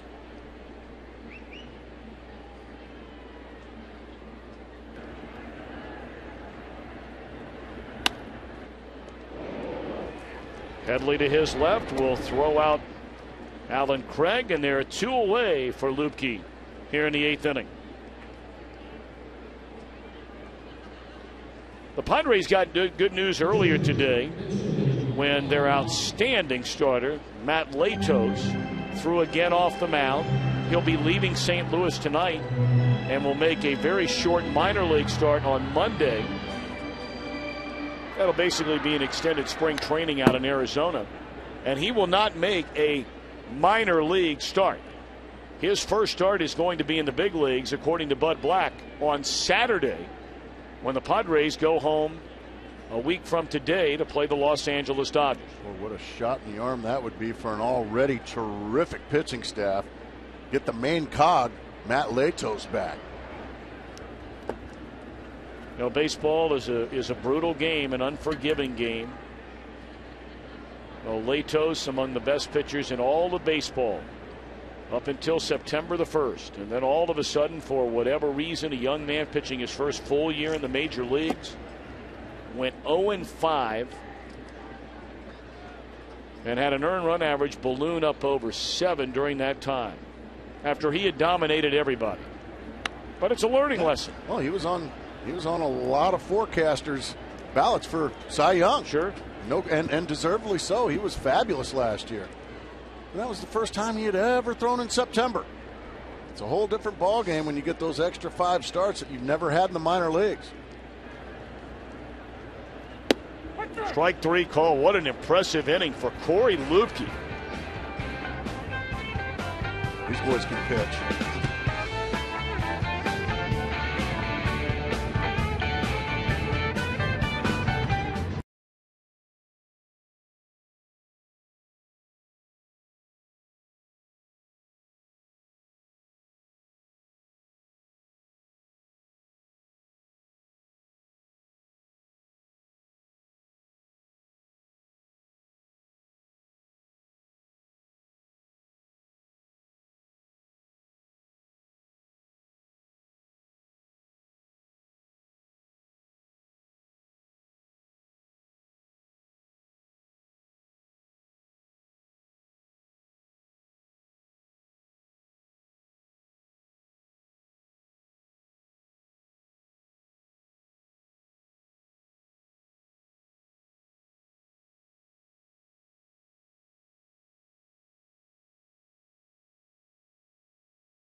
back to Fox Saturday Baseball presented by Budweiser. Cardinals 3 outs away from dropping the first 2 games in this 2011 year to the San Diego Padres. Tyler Green takes over at second base. And Skip Schumacher will watch the final inning from the Cardinal bench. The producer of our game today is Carol Langley McDermott. Our director is Michael Frank, our associate director Kathy Hunt, and our broadcast associate Jordan Wolf. And we thank everybody on our entire crew here in St. Louis. And what a homecoming it's been today for Ryan Ludwig. That is a fair ball that shoots all the way over into left center field. Ludwig on for the 4th time. He has scored 3 runs in a game and drew a bases loaded walk. Tony La Russa going to come out and debate this with the umpiring crew, starting with home plate umpire Eric Cooper and then blow by him to Jeff Kellogg. He's going to go to Jeff Kellogg, third base umpire, to find out just what he saw. He obviously thought it was foul.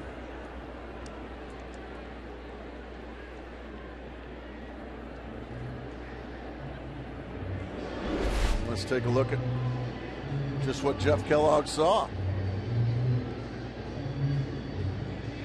Well, it's tough to tell there. So close. Now the umpires are going to get together and see if anybody may have seen something different.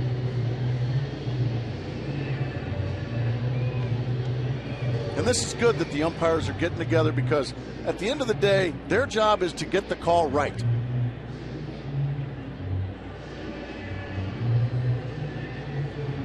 He'll stay at second base. At second.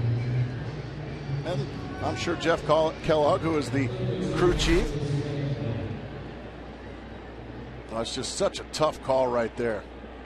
With the angle at the way the ball hit and the angle of the wall there, it's just a tough call. And there was nothing there that I could see that could say it was wrong. Yep. It was just that close. And again, we're looking at that in slow motion. And if we have to look at it 2 or 3 or 4 times in slow motion and you still can't tell, they got it right. They got it right. You were talking earlier about the proficiency of these umpires. Mm-hmm. And statistically, it's proven that they get an astronomical amount of these calls right. But unfortunately, it seems like we just want to show all the bad calls. We don't show all the great calls, the ones they got, the close calls that they got right. And because of that, they're the chosen ones. And it's a loveless profession. They never have a home game. Mm-hmm. But they're awfully good at what they do.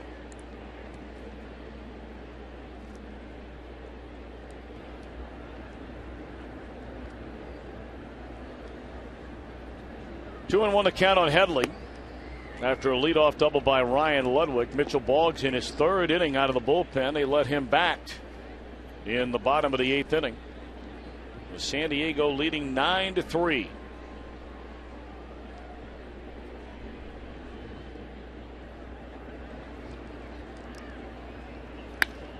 That ball drilled into left center field off the bat of Headley, and it will fly out of here to the seats in left center field. Headley has knocked in 4 runs today, and it is 11-3 San Diego.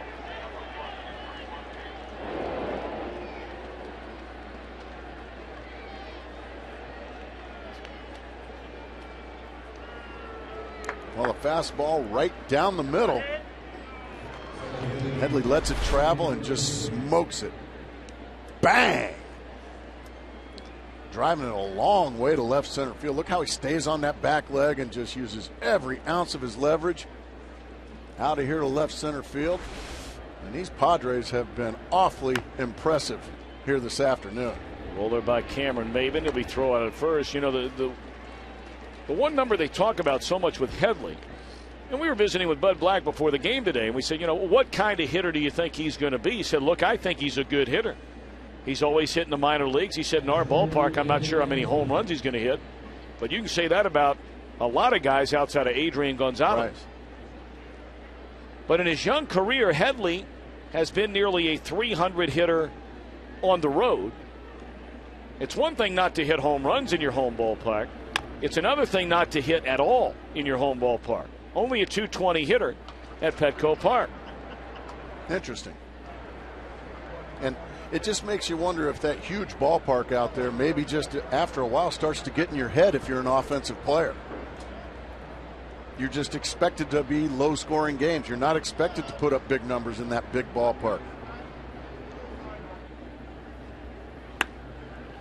Well, how many guys complained? And Gracie, I think you were still playing at the time. I'm quite sure of it. You know, when they initially opened Safeco Field out in Seattle. And, you know, Alex Rodriguez, Ken Griffey Jr. had been traded to Cincinnati by then, but so much was made of that ballpark. Remember when they initially opened Minute Maid Park, and all the pitchers are complaining about how small it is. Sure. And then all of a sudden they get some people in there that can get some people out. It didn't play so big anymore. Exactly. And then it's the same thing, the new Tiger Stadium. When it was originally, it was huge to left field. They've actually brought the fences in at new Tiger Stadium. But there's always going to be people upset about something. You can't please everybody. That's right. That's the way life is, not just baseball, but life in general. You have always been a big fan of the late Ricky Nelson, and that song that always comes to mind. You can't please everyone, so you got to please yourself. Because it's all right now.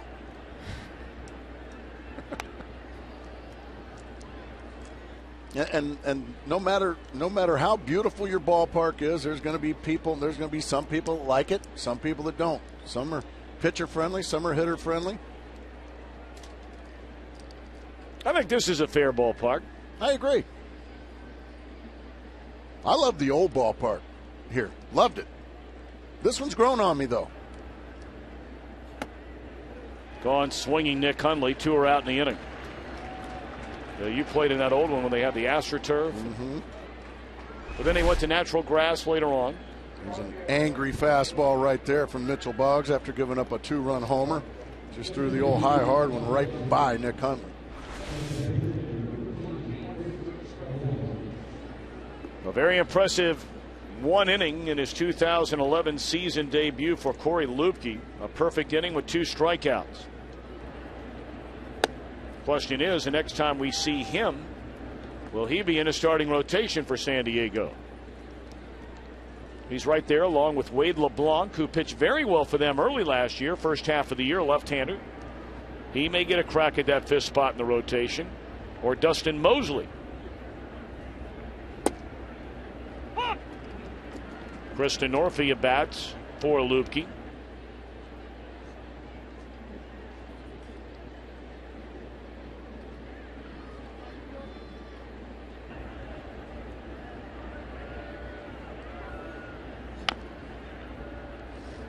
One and two. A lot of games in the Eastern time zone will be cranking up. This is the first full scheduled day of Major League Baseball after there were 6 games on Thursday around the major leagues. Many of those teams that played Thursday, like the Cardinals and Padres, did not play on Friday, while many other teams opened yesterday, but everybody at it today and tonight. And that is a great thing. Baseball's back. That makes me very happy. Strike 3 called to end the inning. It's been a happy day for the Padres. 11-3 as the Cardinals bat in the last of the ninth.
from a very serious arm injury after some real good years in Minnesota.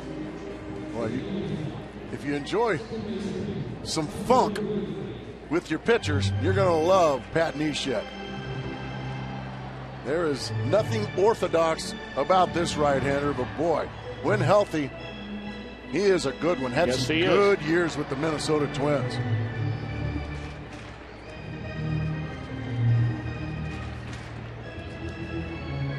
Be sure that herky-jerky sidearm delivery. About a 3/4 motion. There's a lot going on. I mean, it's fun. Baseball needs guys like this. I love it. Look at this.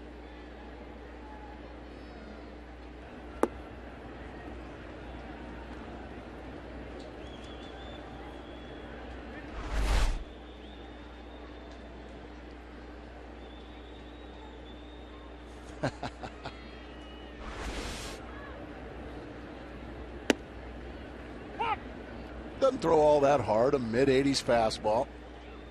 Well, I can tell you, he wants this game over in a hurry. You know that? where he went to college, don't you? No, tell me.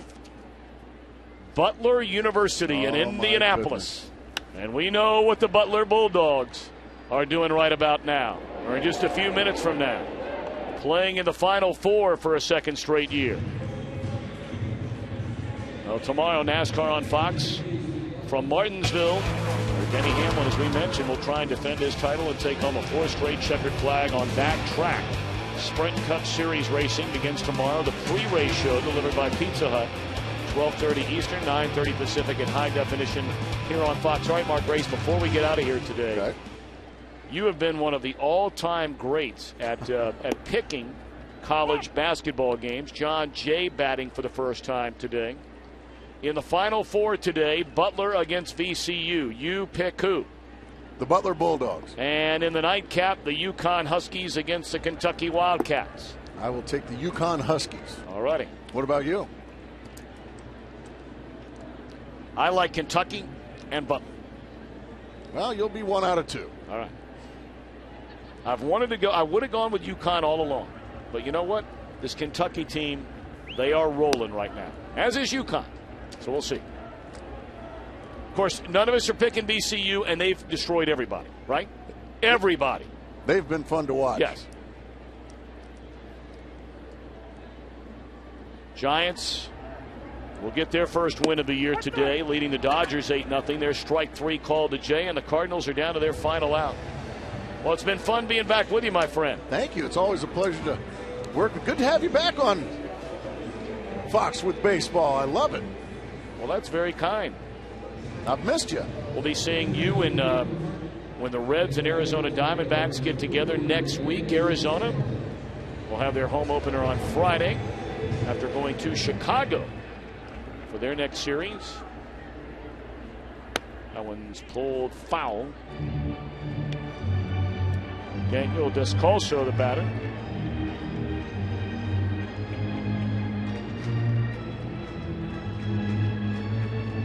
Many believe that Chicago Cub team has gotten better than a year ago with the acquisitions of Carlos Pena and starter Matt Garza.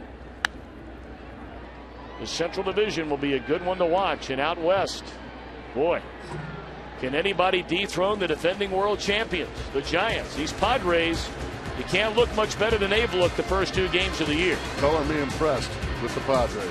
11-3 our final.